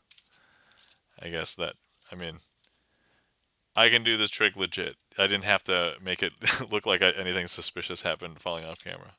But anyway, now we do know that this is the heart squad, but we do have to give them a place to go. So here, Jack of Hearts, the Queen of Hearts, and the King of Hearts. And that, my friends, is Family Unit with Lord of the Ring cards. Not really much Lord of the Rings theme, but that's okay. Lol, says Lindsay Harvey. Yeah, I don't remember. So I never read the books, and then I've seen all the movies maybe once or twice, like not too many. The thing is, the movies are long, and then I have friends who are like, you must only watch the director's cut, and so like even the third movie would be like 5 hours, which is insanity for like a movie. That, my friend, is oh, this is Gimli. Oh, is that the quote? All right, yeah, yeah. Gibson Lens, welcome in, Bert. How's it going? No way, you don't have to watch the director's cut. I know, I'm aware. I mean, I worked at a video store. I had to recommend Lord of the Rings to people who were like, "Oh, maybe I'll like this movie." And I'm like, "If you don't already know if you're gonna like Lord of the Rings, you probably shouldn't be watching Lord of the Rings. You're either gonna love it or you better be ready to sit down for 3+ hours, even if it's not the director's cut per movie." So be prepared. Anyway, thank you kindly for the claps. Sapphire Stern, Felden Kane, E-Room, and thanks for chiming in, Bert. Hopefully you're doing well. Um, oh, yes. So, all right, this week I'm going to try and play Keeper this week. So that is my plan. So I'll keep you guys posted in the Discord when I play. Lindsay Harvey says, "My wife loves Lord of the Rings. I have fallen asleep on the first movie." All right. Well, hopefully she didn't catch you falling asleep on the first movie. That would be a little bit. Uh, Although I guess how would you know if you fell asleep unless she called you on it? So I'm guessing she found out, or she woke you up. Oh yeah, guys, you're not following our friend and mod Gibson Lens. Please give Gibson Lens a follow. Gibson Lens is a pianist, composer, and game developer. So definitely give Gibson Lens a follow. It's the kind of film where if you love it, then you'll gladly watch the extended edition. Yeah, I'll say that. I think the I don't know what the phrase is, but it's like the Hollywoodification, if that's a, you know, like they wanted to make a movie for the masses based on this very popular high fantasy book series. And, you know, you're gonna disappoint some people because, like, the people who love the books are like, oh, it wasn't long enough. They didn't even cover this, and that's why they all love the extended edition. It covers a lot more, but still not everything. Um, but the people who are just like, ooh, I just want to see what the story's about and just want to watch the movie, they're like, man, this movie's so long. And the thing is, like, they do a good job putting like some humor and stuff in it. They're not all well paced either. So I will say that I do like them, and I like Lord of the Rings like IP in general, but I don't own the movies. Let's put it that way. To be fair, I don't own the books either, so I'm probably not a fan. Like people wouldn't call me a fan. So yeah, she did, but that's okay. Okay. WMGSO streamed Keeper today. Musical Daredevil and ZD Major Zone. Dude, that's awesome. All right, sweet. So yeah, I'm a little bit behind the curve, so then I'm gonna have to catch up. But excellent. Lindsay Harvey says, it's like when Bruno Mars accused us of having our eyes wide open when we kiss.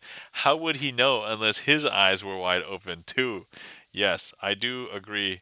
What song is that? Grenade, right? Um, yeah. So Bruno Mars has this song. If you've never listened to lyrics or heard the song, yeah, he's like, "Why were your eyes wide open when we were kissing, right?" And it's just like, there's only one way to know without camera surveillance. The other way to know is if you had camera surveillance, or I guess if you had a trusted friend with camera surveillance. But I mean, we're getting way into the weeds of this. Why am I thinking about this for way too long? And Charlie has requested too many cards. What's wrong with open eyes? I mean, I guess it's only a logical fallacy in terms of the song. Technically, there's nothing wrong with open eyes. But if somebody catches you kissing them with open eyes, it's going to be a little bit weird, I guess. But no, you're right, because if they find out, it's usually because they opened their eyes, right? So I don't know. Why am I talking about this? Lindsay, I blame you. This whole discussion about you brought up Bruno Mars first. That's all right. Okay, next up we have oil. You know what? We can do oil and water with the Lord of the Rings deck. We can do that. Okay, here we go. Let me find some cards. Here we go.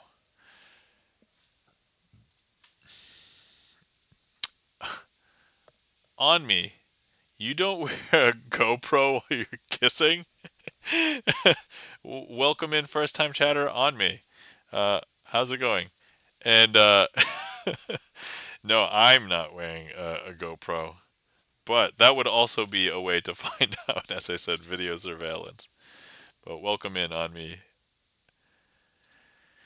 All right.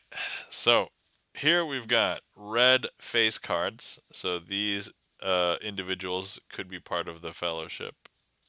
I'm going to leave them face down over here.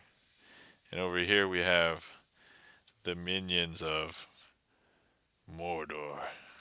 They're the black spot cards. So, um, and they don't really mix very well. So when you try and get them together, all they're going to do is fight to the death. So if we try and combine black and red, black,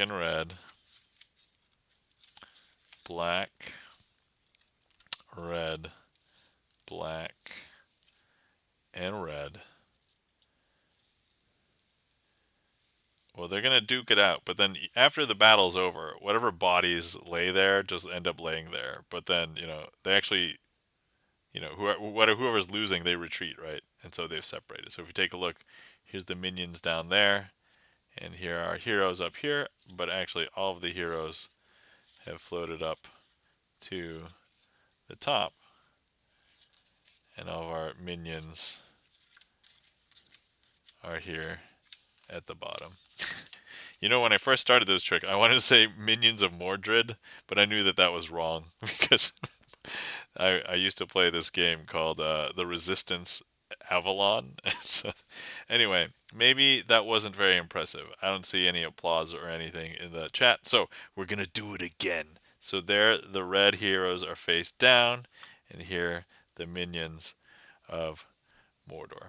Now, maybe you thought that because black sunk down to the bottom and I started with a black card, maybe that's not the impressive part. So instead, let's go ahead and start with a red one.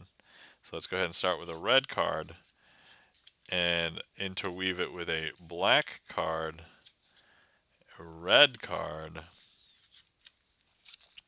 black card, red card, black card, red card, black card. And now all we have to do is separate. Thank you kindly for the claps on me. If you haven't figured it out, this trick is two phases. I always make that joke. Tricks on you! Hey! All right. So, but now if we take a look, so if you believe in logic, this should be red because I started with red. But if you believe in the simulation in which the minions all run down to the bottom and the heroes come out on top. Well, let's take a look. Is this a hero? Yeah, that's a red hero. And down here, a minion. Heroes. I mean, if you've seen the movies, right? The heroes basically prevail. And so they always come out on top. And here are all the heroes, and here are all the minions. And that, my friends, is Oil and Water with Lord of the Ring cards. Slightly themed as Lord of the Rings.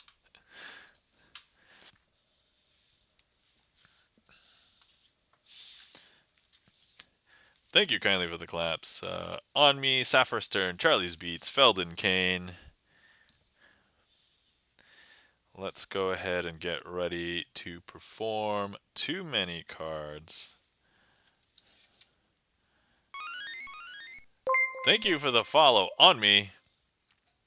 By the way, On Me, welcome in. I'm not sure if you've been here or how you found the stream, but hi, my name is Nam, and I am uh, a sleight of hand magician, and I like doing card magic on stream. So I've structured my stream kind of like a music stream, but there's no music in my song list. It's all tricks. So chat can request them. So as you can see, I think Charlie's Beats requested. Wait, oh, it's too bright. The coloring's way off. There. So this is the next trick. That's who created the trick, and this is the person who requested the trick. So anyway, so yeah, I'm gonna get ready for this trick, and then we will do too many cards. Um, and go from there. Okay.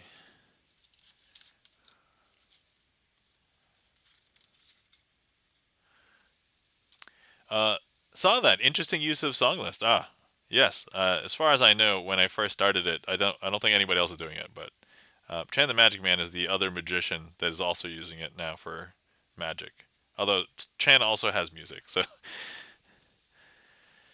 thanks for the shout out, Chan. Oh, okay, yeah, guys, you're not following our new friend On Me. Please give On Me a follow. Oh, you were playing Claire Obscure. All right, Variety Gamer. Yeah, yeah. There's not that many Magic streamers, so Magic streamers are basically you can find them all that we know about here at Magic Twitch. Okay.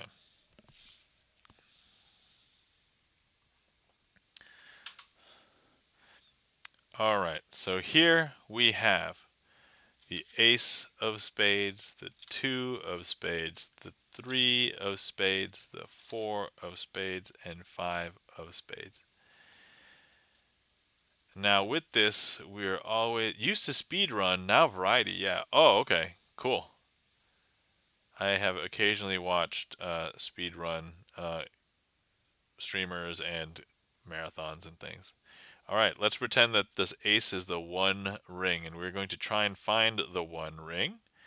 But if I place the one ring not on the top, not on the bottom, but if I push it in, well, if Frodo was here, Frodo could then find the One Ring. I'm going to go ahead and place it once again back into the middle.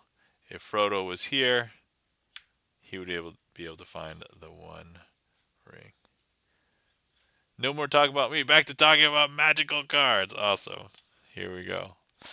Um, so let's pretend Frodo does grab the One Ring. And I know there's too many minions to keep your eyes on because you, as one person, have two eyes. And there were at least four other cards besides the One Ring here. So now let's go ahead and keep an eye as we proceed towards danger territory. There's now more minions to keep your eyes on. So here's two minions. We're going to go ahead and put them here into the middle of the packet. They're not on the top. They're not on the bottom. But if we keep our eye on them, we'll be able to see that they draw near. And we don't want them to draw near. So we're going to try and take them and place them slightly further away. But they're very close by. Here we go. My two eyes are closed, but I have my GoPro on, so no worries, says Lindsay Harvey. Brilliant. All right, let's do something a little bit different with the three. So if I show you, we've got um, 3, 4, and the 5. But if I place the 3 in between the 4 and the 5, and I give the packet a shake, so this is being surrounded. The easiest way when you're surrounded by enemies is not to fight them, but it's to disappear and make yourself hidden. And so once all the bad guys are sure that you are gone, if we go ahead and place you back in between where the bad guys were, and you decide to get out of hiding, you'll be able to easily leave without having to fight. But I know what you're thinking. Now there were 3 minions, and you still only have 2 eyes and a GoPro. Um, so how are we going to get out of this mess? Well, we have 2 cards left. Add, says Chan. All right. Okay. So let me know when back from ads. My hands are here. I'll do the Macarena.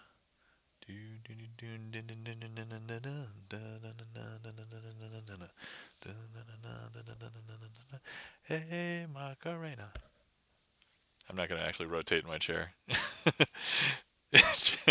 Chan's got a lull. Yeah, because Chan is sub, so Chan can see all of this.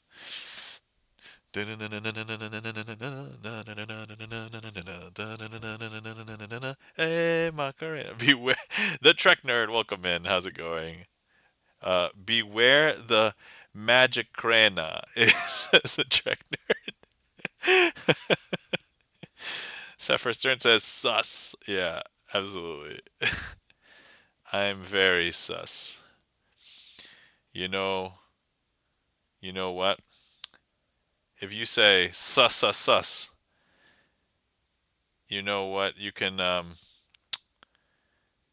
what's the word? What's the word for a word that or a phrase that is the same backwards and forwards? And no, it's not an anagram. Anagram is just jumbling the letters. Palindrome. Yeah, sus sus sus is a palindrome.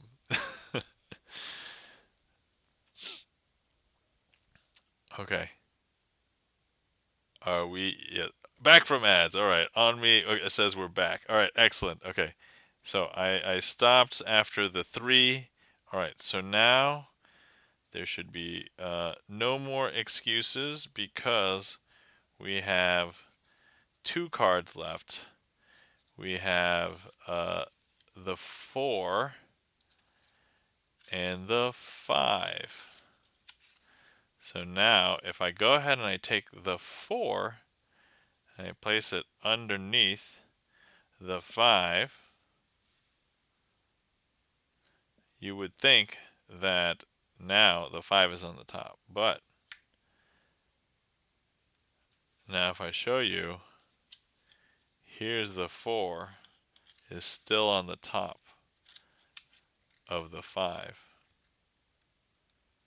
But actually, let me go ahead and take the 4.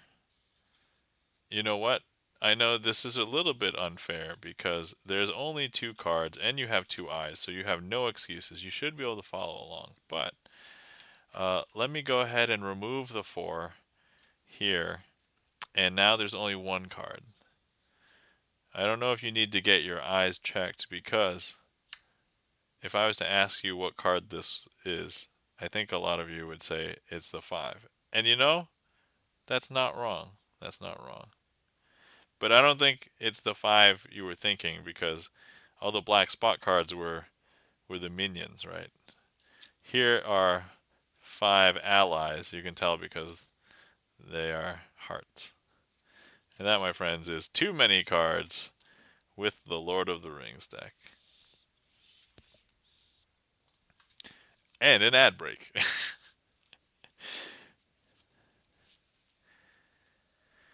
um, it's jelly! Peanut butter jelly time, peanut butter jelly time. The Trek Nerd says 26 cents. I don't know. I mean, I would hardly believe if that was even. Yeah. I mean, I think for pricing and like ad revenue, right? Places like YouTube and Twitch, they can't tell you their algorithm or anything. So, and who knows? Thank you kindly for the claps. Sapphire Stern, Chan the Magic Man, Feldon Kane, On Me, Charlie's Beats. All right. Let's see here. So I'm thinking about ending soon. So let's do a last call. If anybody would like to see any more magic, feel free to request. Right now is a good time. Excuse me. I haven't done my coin matrix yet today, so let's go ahead and do. I'm going to add those right now. Sorry. So for anybody who doesn't know, I like to do this trick every stream because I need to keep it fresh, because it's like one of the few non card tricks that I do. So so we're going to do it. Okay. I'm actually going to try and mute for this cough.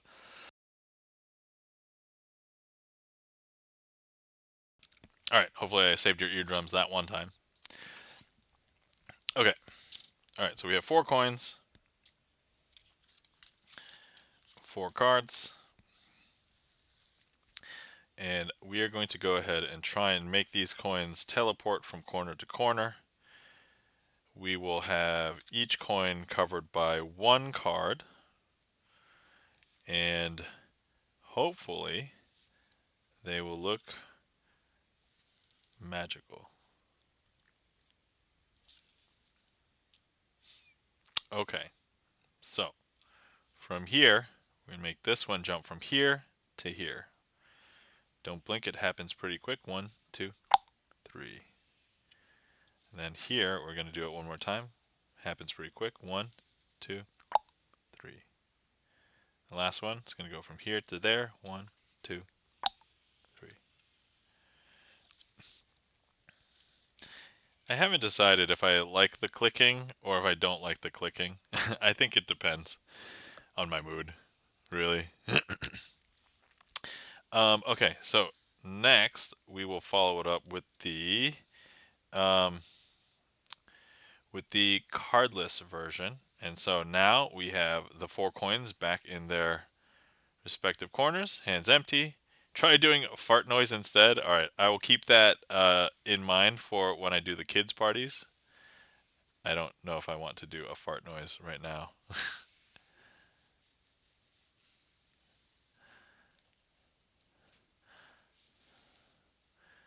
And should I have a fart noise redeem? Would people use that? I think people would use that. I'd have to make it expensive probably.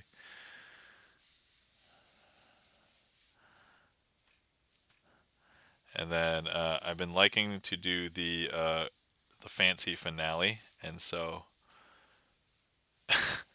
Lindsay Harvey says, "I'm dead. I don't know if I want to do a fart noise right now."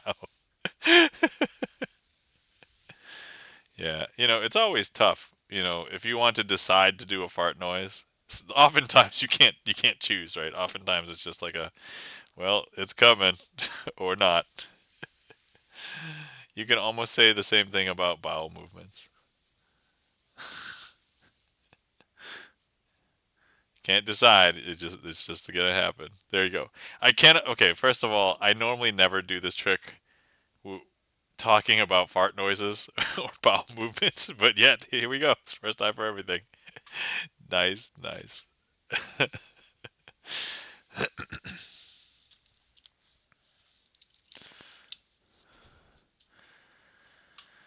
All right. So that's both the coin matrix and the cardless coin matrix, which actually I do have attribution in. I should probably update my list. There's actually a few things on my list that I found more information for and I haven't updated on the song list or on the trick list. Thank you kindly for the claps, Sapphire Stern.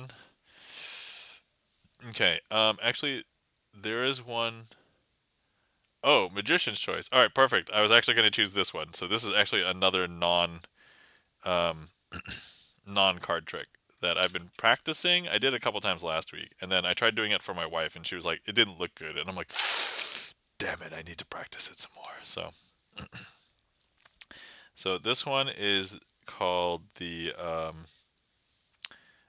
Chinese coin challenge, and so let's go ahead and try this. All right, so here we've got a ribbon with three Chinese coins. You can tell the Chinese coins, they have a hole in the middle, and they will basically sit on the thread. Now, the story goes that a long time ago, pickpockets would try and steal coins, but it would be more difficult to steal coins that were on the ribbon. So they had a challenge to try and take the coins away from people without threading it off of the end of the ribbon, right? And why would you put it on the ribbon? Well, having clothes with pockets was kind of like a luxury back then in ancient China, right? And so here we go. Here's what we're going to do. We're going to try and slip one off without the use of using the two ends right here.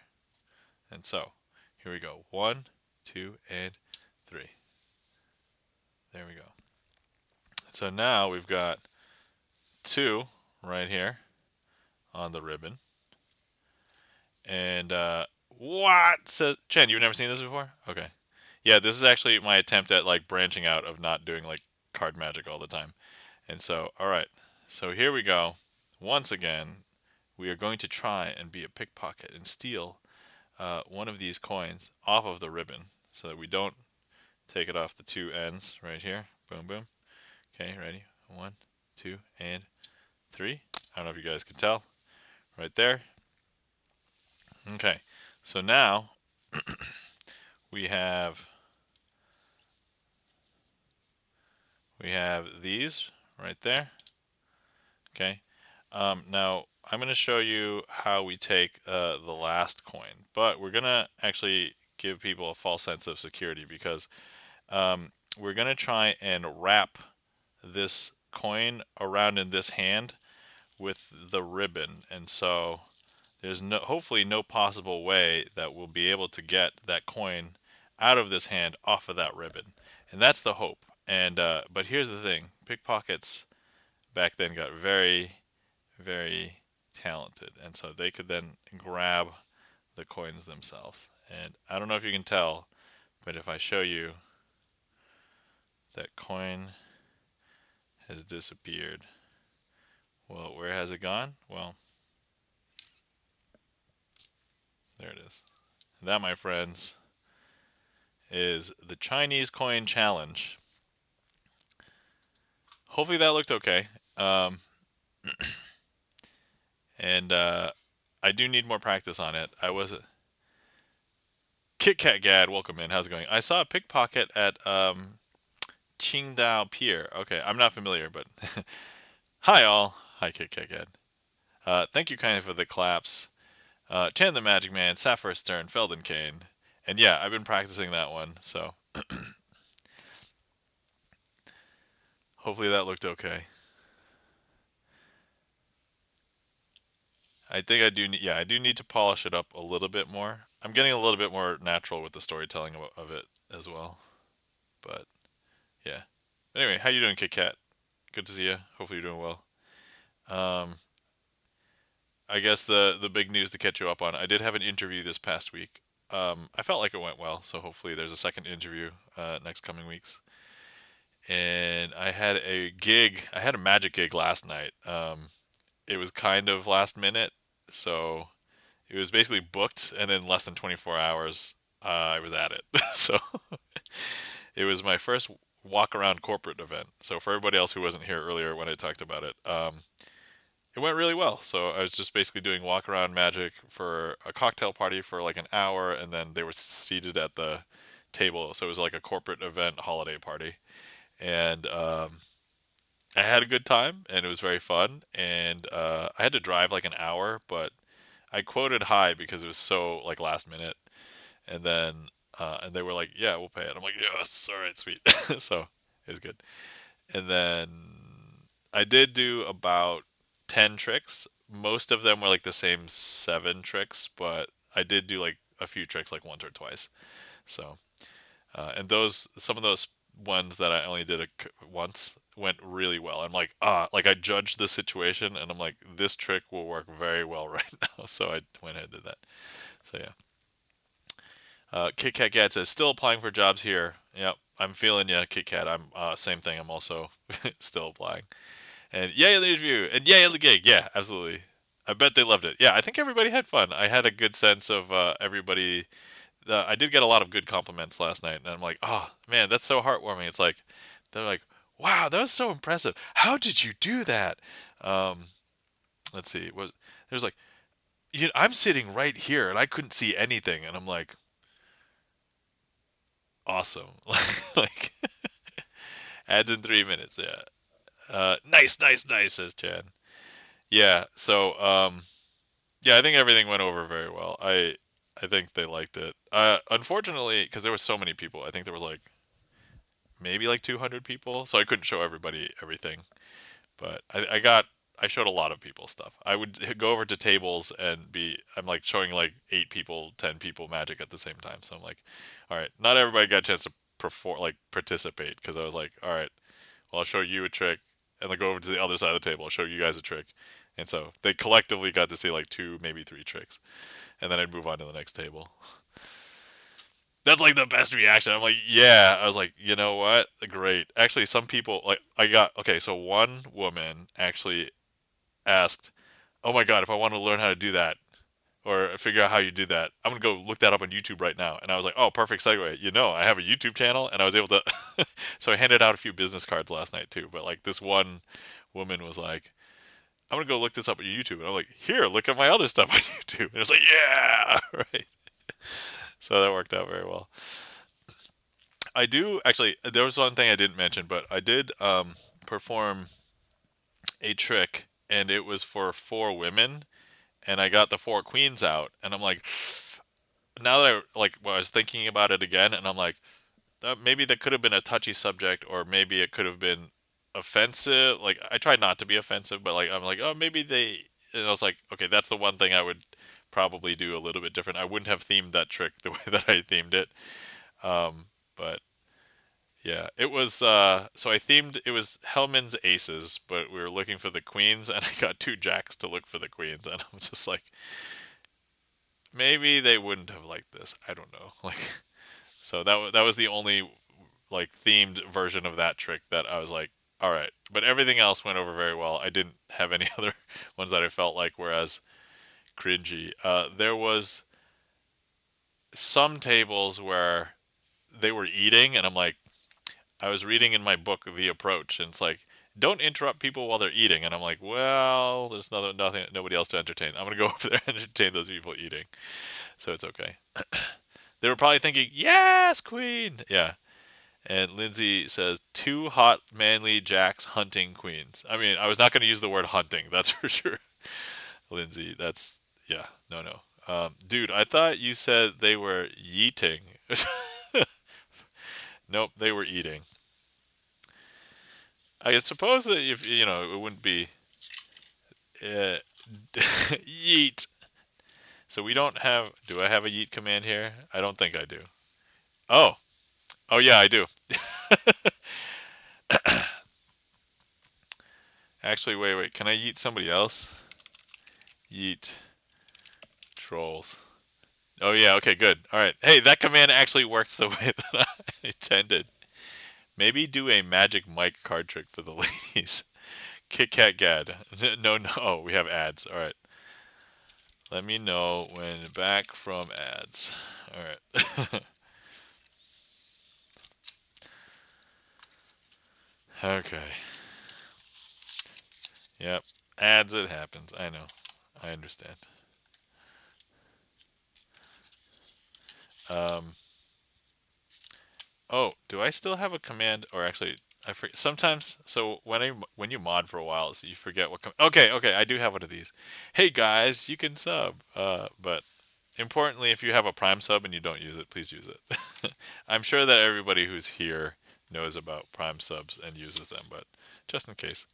Actually, more likely, if there are any lurkers out there. So, actually, this my mom has a Prime subscription, and she is not on Twitch. And so, while she was visiting this past week, I signed her. I mean, she was there with me, so I asked her what her username is and stuff. But I signed her up for Twitch, connected her Amazon Prime account, and I had her sub to me. Interesting story. You can sub somebody without following, which I guess makes sense because if you're randomly like in a channel and you get gift subs all the time without actually following them, I mean that makes sense. But yeah, when you first create an account, you can't follow anybody because it's like, oh, we need to verify you, and I'm like, okay, fine, but you can sub to them right away. So I guess the friction is, you know, hey, we're not sure if you're real, so we don't know if we'll let you inflate this user's numbers. But if you want to give us money, you can go ahead and give us money. And just like, all right, and we know that that's probably how it works.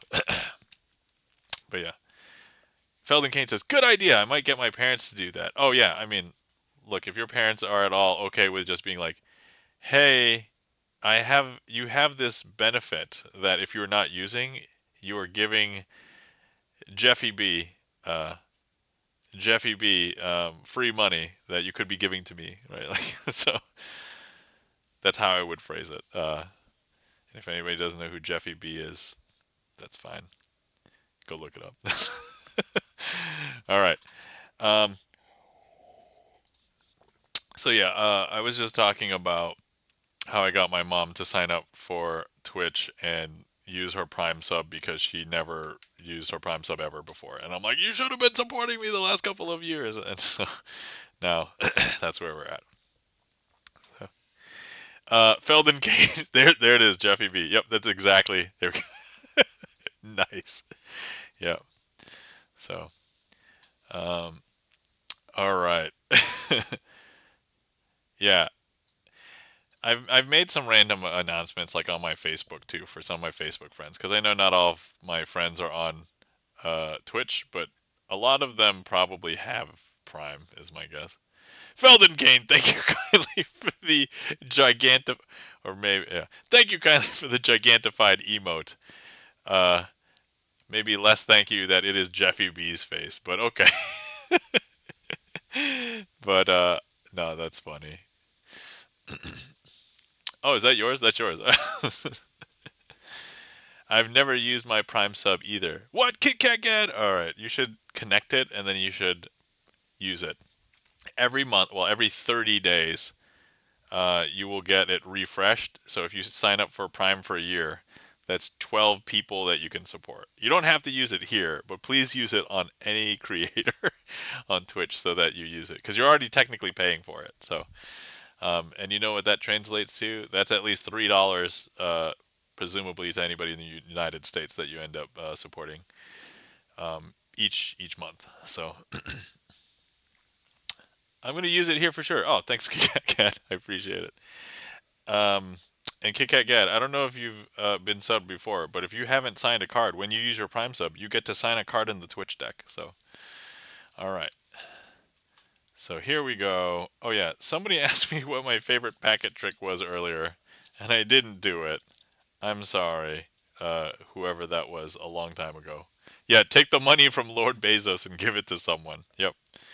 Yeah, even if you don't give it to me, just please give it to any streamer here. Actually, any streamer here in the chat. Everybody here is cool. Everybody here is an awesome streamer. So definitely please support.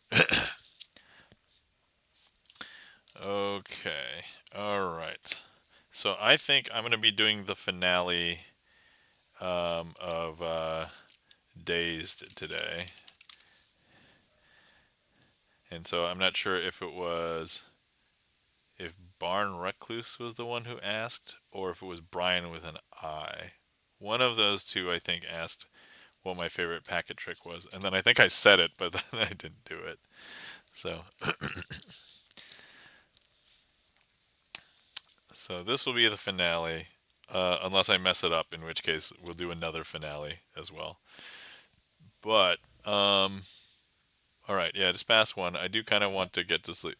So there was a small chance that I might have to get up super early tomorrow, but I don't know if that chance is uh, manifesting, but just in case.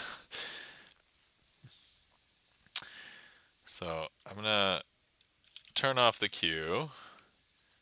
We'll do outro. We'll do the finale trick. Assuming I don't mess it up, then we'll find somebody to raid. And then if I mess it up, we're gonna do another finale trick. And then we'll find somebody to. Oh, sorry, I was looking at my own stream and then I unmuted by accident to see who's on to potentially think of somebody to raid in a few. There's a lot of people on tonight, I think. Oh, actually, somebody's on that I never get a chance to raid, and maybe I should raid them. Let's see, how long have they been going?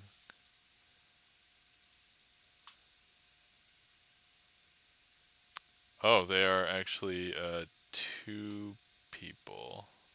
Somebody I met in real life. I mean, not just met them. Like I knew them in real life, and it was before like we streamed or anything. Hawk6 Phoenix, welcome in. How's it going? Uh, thanks for this heat map. Whoever gave it to me, delicious.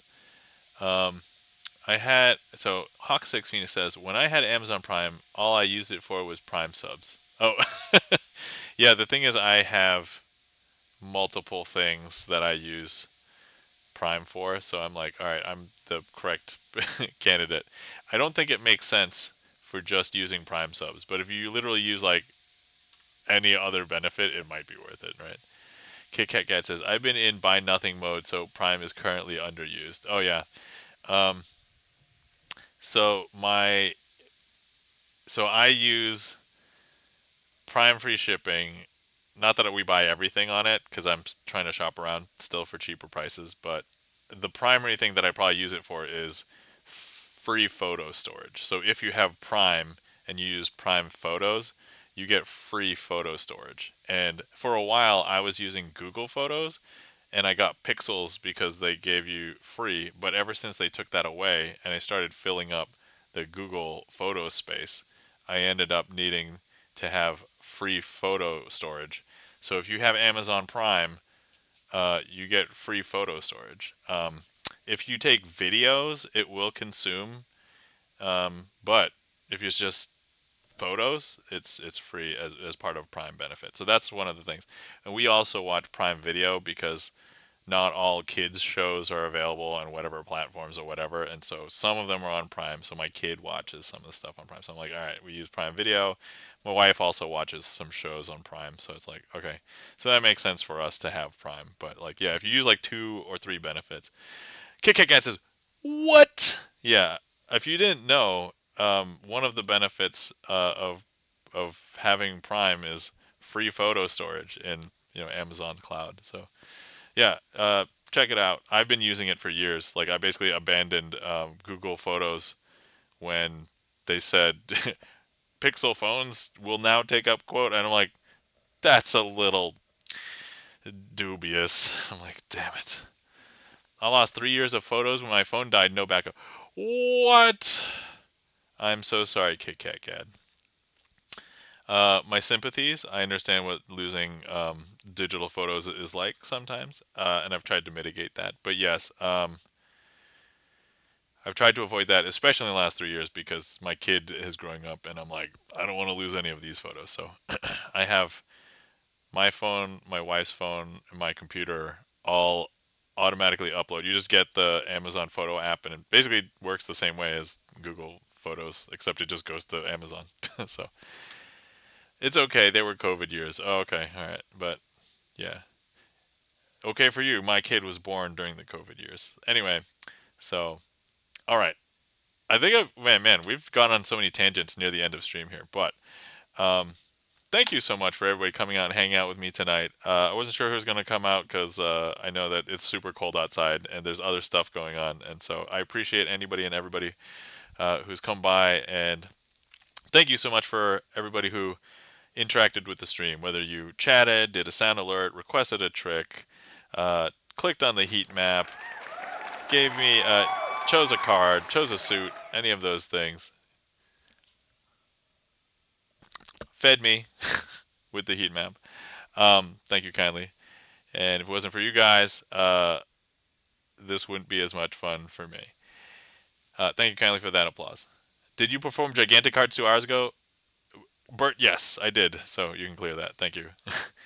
um, if and also, I don't know if you guys know, magic is one of those rare art forms where if I am performing magic at home, there's no magic happening. So I just want to say I appreciate all the lurkers out there as well because the magic has to happen in your mind.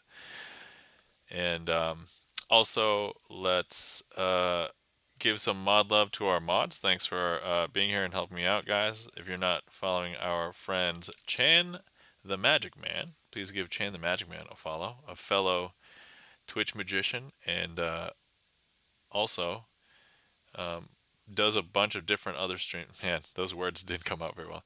Does a bunch of other kinds of streams as well. Plays retro games, plays Grand Theft Auto, plays community games. Has also done in real life streams and cooking. So definitely give Chan a follow. Thank you for the stream, Nam. You're welcome, Felden Kane. Um, guys, you're not following our friend and mod Gibson Lens. Gibson Lens is a pianist, a composer, composed a bunch of his own originals, released his first album earlier this year. You can check it out for free at the Ungilded link right there. But is also a game developer during the day, and the company he works for, Double Fine, has actually released a game called Keeper, which there's been a lot of uh, coverage on Twitch lately. So I've actually been trying to avoid watching Keeper streams because I haven't played it yet. So I think I'm gonna have to rectify that soon. So watch out for me, which is probably a good time if you guys are interested in catching me play Keeper. I think I'm gonna try and start next week. So you can hop in the Discord. I will announce when I start playing. I don't have like a scheduled video game time, so um, and then also, if you want to see more of me and I'm not around and you want to see more magic, the best place to see all my magic is on my YouTube channel because I have over 300 magic tricks on my YouTube channel and still going. So Kit Kat Cat says, "I'll try and catch that." All right, awesome, Kit Kat. Yeah, I'll announce it when I start. Um, and then yeah. So let's see. Do we catch everything? I think. Oh, if anybody was concerned about anything that you saw today, and if you thought it was real magic, if it was black magic or sorcery or deals with the devil. It's none of that. It is all sleight of hand, presentation, practice, blood, sweat, and tears. But if you believe it's real magic anyway, that's okay. Just don't tell the feds because then they'll want to dissect me or something. Sleight of hand, best cover story ever. So, which by the way, that joke worked out really well at the gig. So the gig last, everybody loved that joke, and I was like, yeah, all right, sweet. You still need a nice cape. Oh, all right. I have a cape from a few years ago Uh, maybe not a few years ago. It's like maybe 8 years ago now. But I'll see if I can find it. It might be upstairs. But anyway, all right. Um, so yeah, we're gonna go ahead and do the finale trick. Assuming that goes well, then we'll find somebody to raid. All right. And so here we go. So I have a packet of cards. We've got a 6 of diamonds. Cape redeems is on me. We have a queen of clubs. Now these cards will look pretty normal when I go through them on this side. But if I flip over the packet, something strange is going to appear.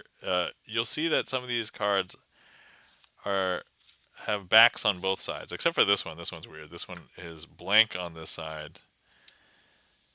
But this packet of cards has a very, what should I say, strange property. And that strange property is when I hold them and reflect them over a card. So let's say I'm going to reflect these over the 6 of diamonds. Actually, every card in this packet changes to be a 6 of diamonds. There's 1, 2, 3, 4, 6 of diamonds. Is that weird? That's super weird, right? But if I go ahead and I reflect this packet over the queen of clubs, something interesting is going to happen. I think at this point you guys know what's going to happen. Each and every single card becomes a queen of clubs because now we've got 1, 2, 3, 4 queen of clubs. Now, right now you can still see that these are queens of clubs, right? But so this card is weird, and it's not until the blank side hits face up because now if I show you, every card has become 1, 2, 3, 4 blank cards. And now at this point, everybody's like, hey, you guys show me the backs of those. And I'm like, okay, here they are. 1, 2, 3, 4. And that, my friends, I'll call a successful finale.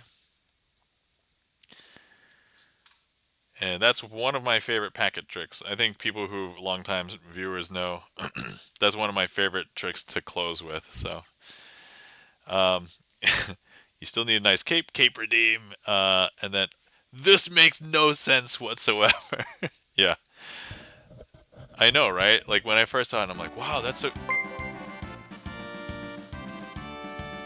Okay, well, uh, welcome in, Raiders. How's it going?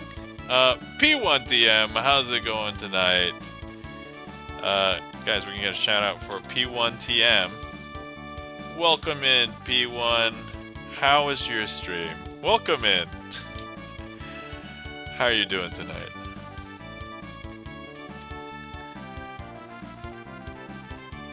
I should probably have specified if I get raided in the last few minutes, I guess I'm gonna have to keep streaming. And so. What the hell? Thank you kindly for the raid, P1TM. Stream was fun. Awesome. Guys, if you're not following our friend P1TM, P1, P1TM is a musician and basically is friends with a bunch of our Twitch friends here. And so I love it when that happens as Kick again. And but thank you for the new follow, by the way. Let me introduce myself to anybody who may not know. Hi, my name is Nam, and I am a magician. I like to do sleight of hand card magic here on stream, and I'm known as Crazy Asian, spelled this weird way. But I structure my stream kind of like a music stream, except I don't have music in my streamer song list. I just have magic tricks. Well, mostly magic tricks. There's like one that's not a magic trick, but anyway. So I was actually that was the finale trick I was about to finish. But we could do a couple tricks for the raiders. So before we go, I love it. Oh, yeah. Ads. Oh, okay, all right. And yeah, let me know when back from ads. Also, poor timing for anybody who's hopped back in. But glad that you had a fun stream, P1. And thank you so much for the raid. Greatly appreciate it. Um, and welcome in. Let me see. Oh, Brian with an I, Graciana, and Natasha Colton, Vili Mars, and of course P1TM, and XF Sud. Oh no, XFSU Deadpool. Sorry. So welcome in.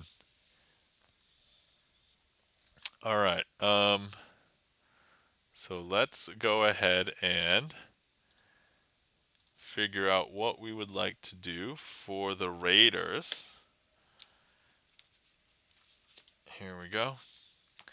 All right. And yeah, let me know when back from ads, and we will do a trick or two for the Raiders.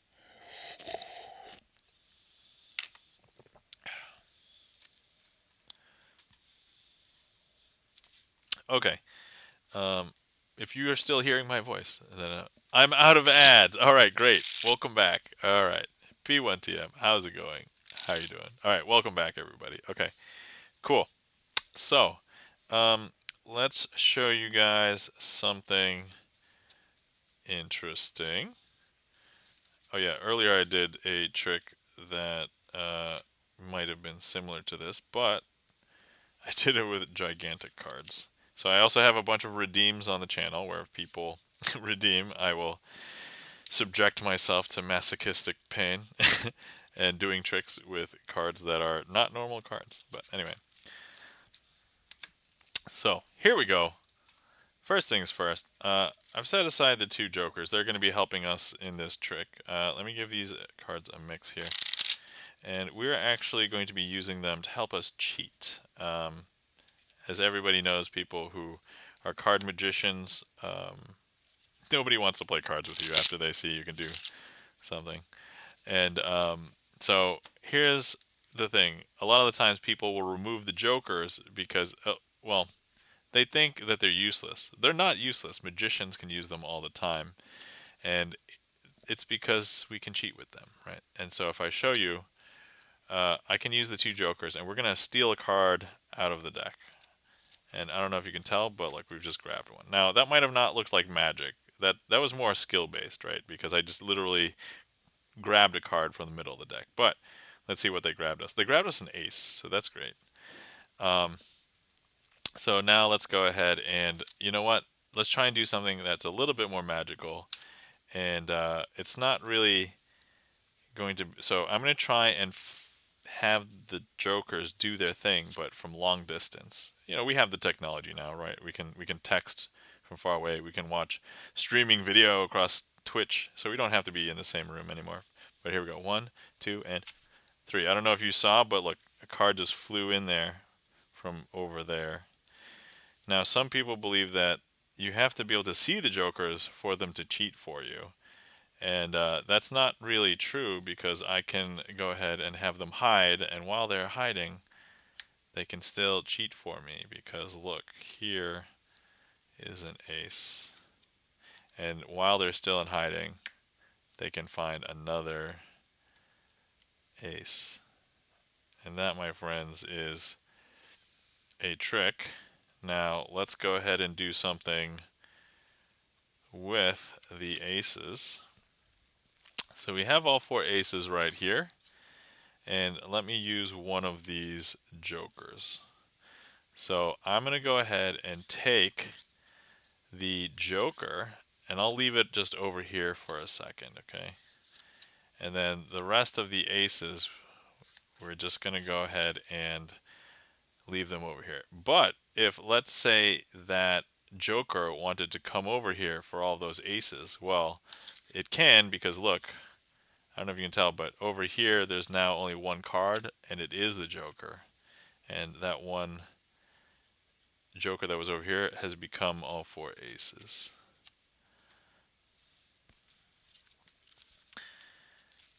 And then, of course, let's just do something quick and visual.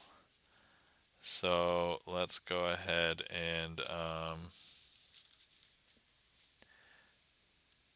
thank you kindly for the claps, Felden Kane and On Me. All right, so here we go. We have a nine of hearts. Now, if I was to change the nine of hearts to another card, change it to the jack of hearts. Some people believe that I have to change it back to the nine of hearts. However, that's not necessarily true because look, I can change it to uh, nothing. No. Here we go. Ready? I can change the jack of hearts to be a black 10 of spades. There we go. And that, my friends, was a series of various different tricks. Hopefully you guys enjoyed. Thank you kindly for the claps. Feldon Kane, on me. Sapphire Stern, thank you for the applause on me. P1TM, brilliant. All right, and thank you kindly for the claps, Feldon Kane. All right, well, thank you so much for the raid, P1TM. And also, thank you to Feldon Kane for the gigantified emote earlier. And thank you for the subscription, Brian with an I. Greatly appreciate it. And so, with that, um, normally I stream on Sunday nights. So, if anybody wants to catch me again for performing magic and tricks, I usually try and keep this time slot dedicated for Sleight of Hand Sunday. And if you see me other times, it could be a pop-up magic stream, might be something else. I might be playing video games, who knows what. So, but if anybody wants to join the Discord, feel free. If anybody wants to see more magic tricks and I'm not around, feel free to check out my YouTube channel. I recently hit 2,000 subscribers on YouTube, and my next milestone to hit will hopefully be here on Twitch, 1,000 followers on Twitch. So that's the hope. And definitely help me out if you can. And anyway, if there aren't any other requests, and yeah, sorry to kind of cut the. I was actually planning on ending, and then we got raided. So, but yeah, wow, congrats, thanks, Sapphire Stern. Yeah, I was super pumped when I got the 2K subscribers on YouTube. So, but yeah, other than that, let's find somebody to raid. Actually, I hope that the person that I wanted to raid is still on. Congratulations, as P1TM. Thank you, P1. All right, so let's go ahead and check to see if. Okay, I think. Hmm. All right, so the person I wanted to raid is looks like they're doing something and they're in deep thought right now. Hold on, let me just quickly listen. I don't want to interrupt them if they're deeply thinking. I just unmuted and then nobody's talking. So, all right, maybe that's not the most appropriate. Full disclosure, they are doing software and game development, but they're actually doing the Advent of Code Day 8. So, and actually, I know that there are some software engineers or software developers here. Maybe if you do Advent of Code, you don't want to be spoiled. So maybe that's not the best raid target. Um, so let's find somebody else. But otherwise, I would have raided them. Let's see. Oh, actually, is oh Kuyasai was here earlier. Should we raid into? When was the last time we raided into Kuyasai? It was kind of recent, right? Or unsurprisingly, I have a stream spreadsheet. So let's check the spreadsheet and see when the last time we raided. Oh no, it's oh no, wait. Crap, I didn't get who we raided out to last time. Oh no, we did get this one.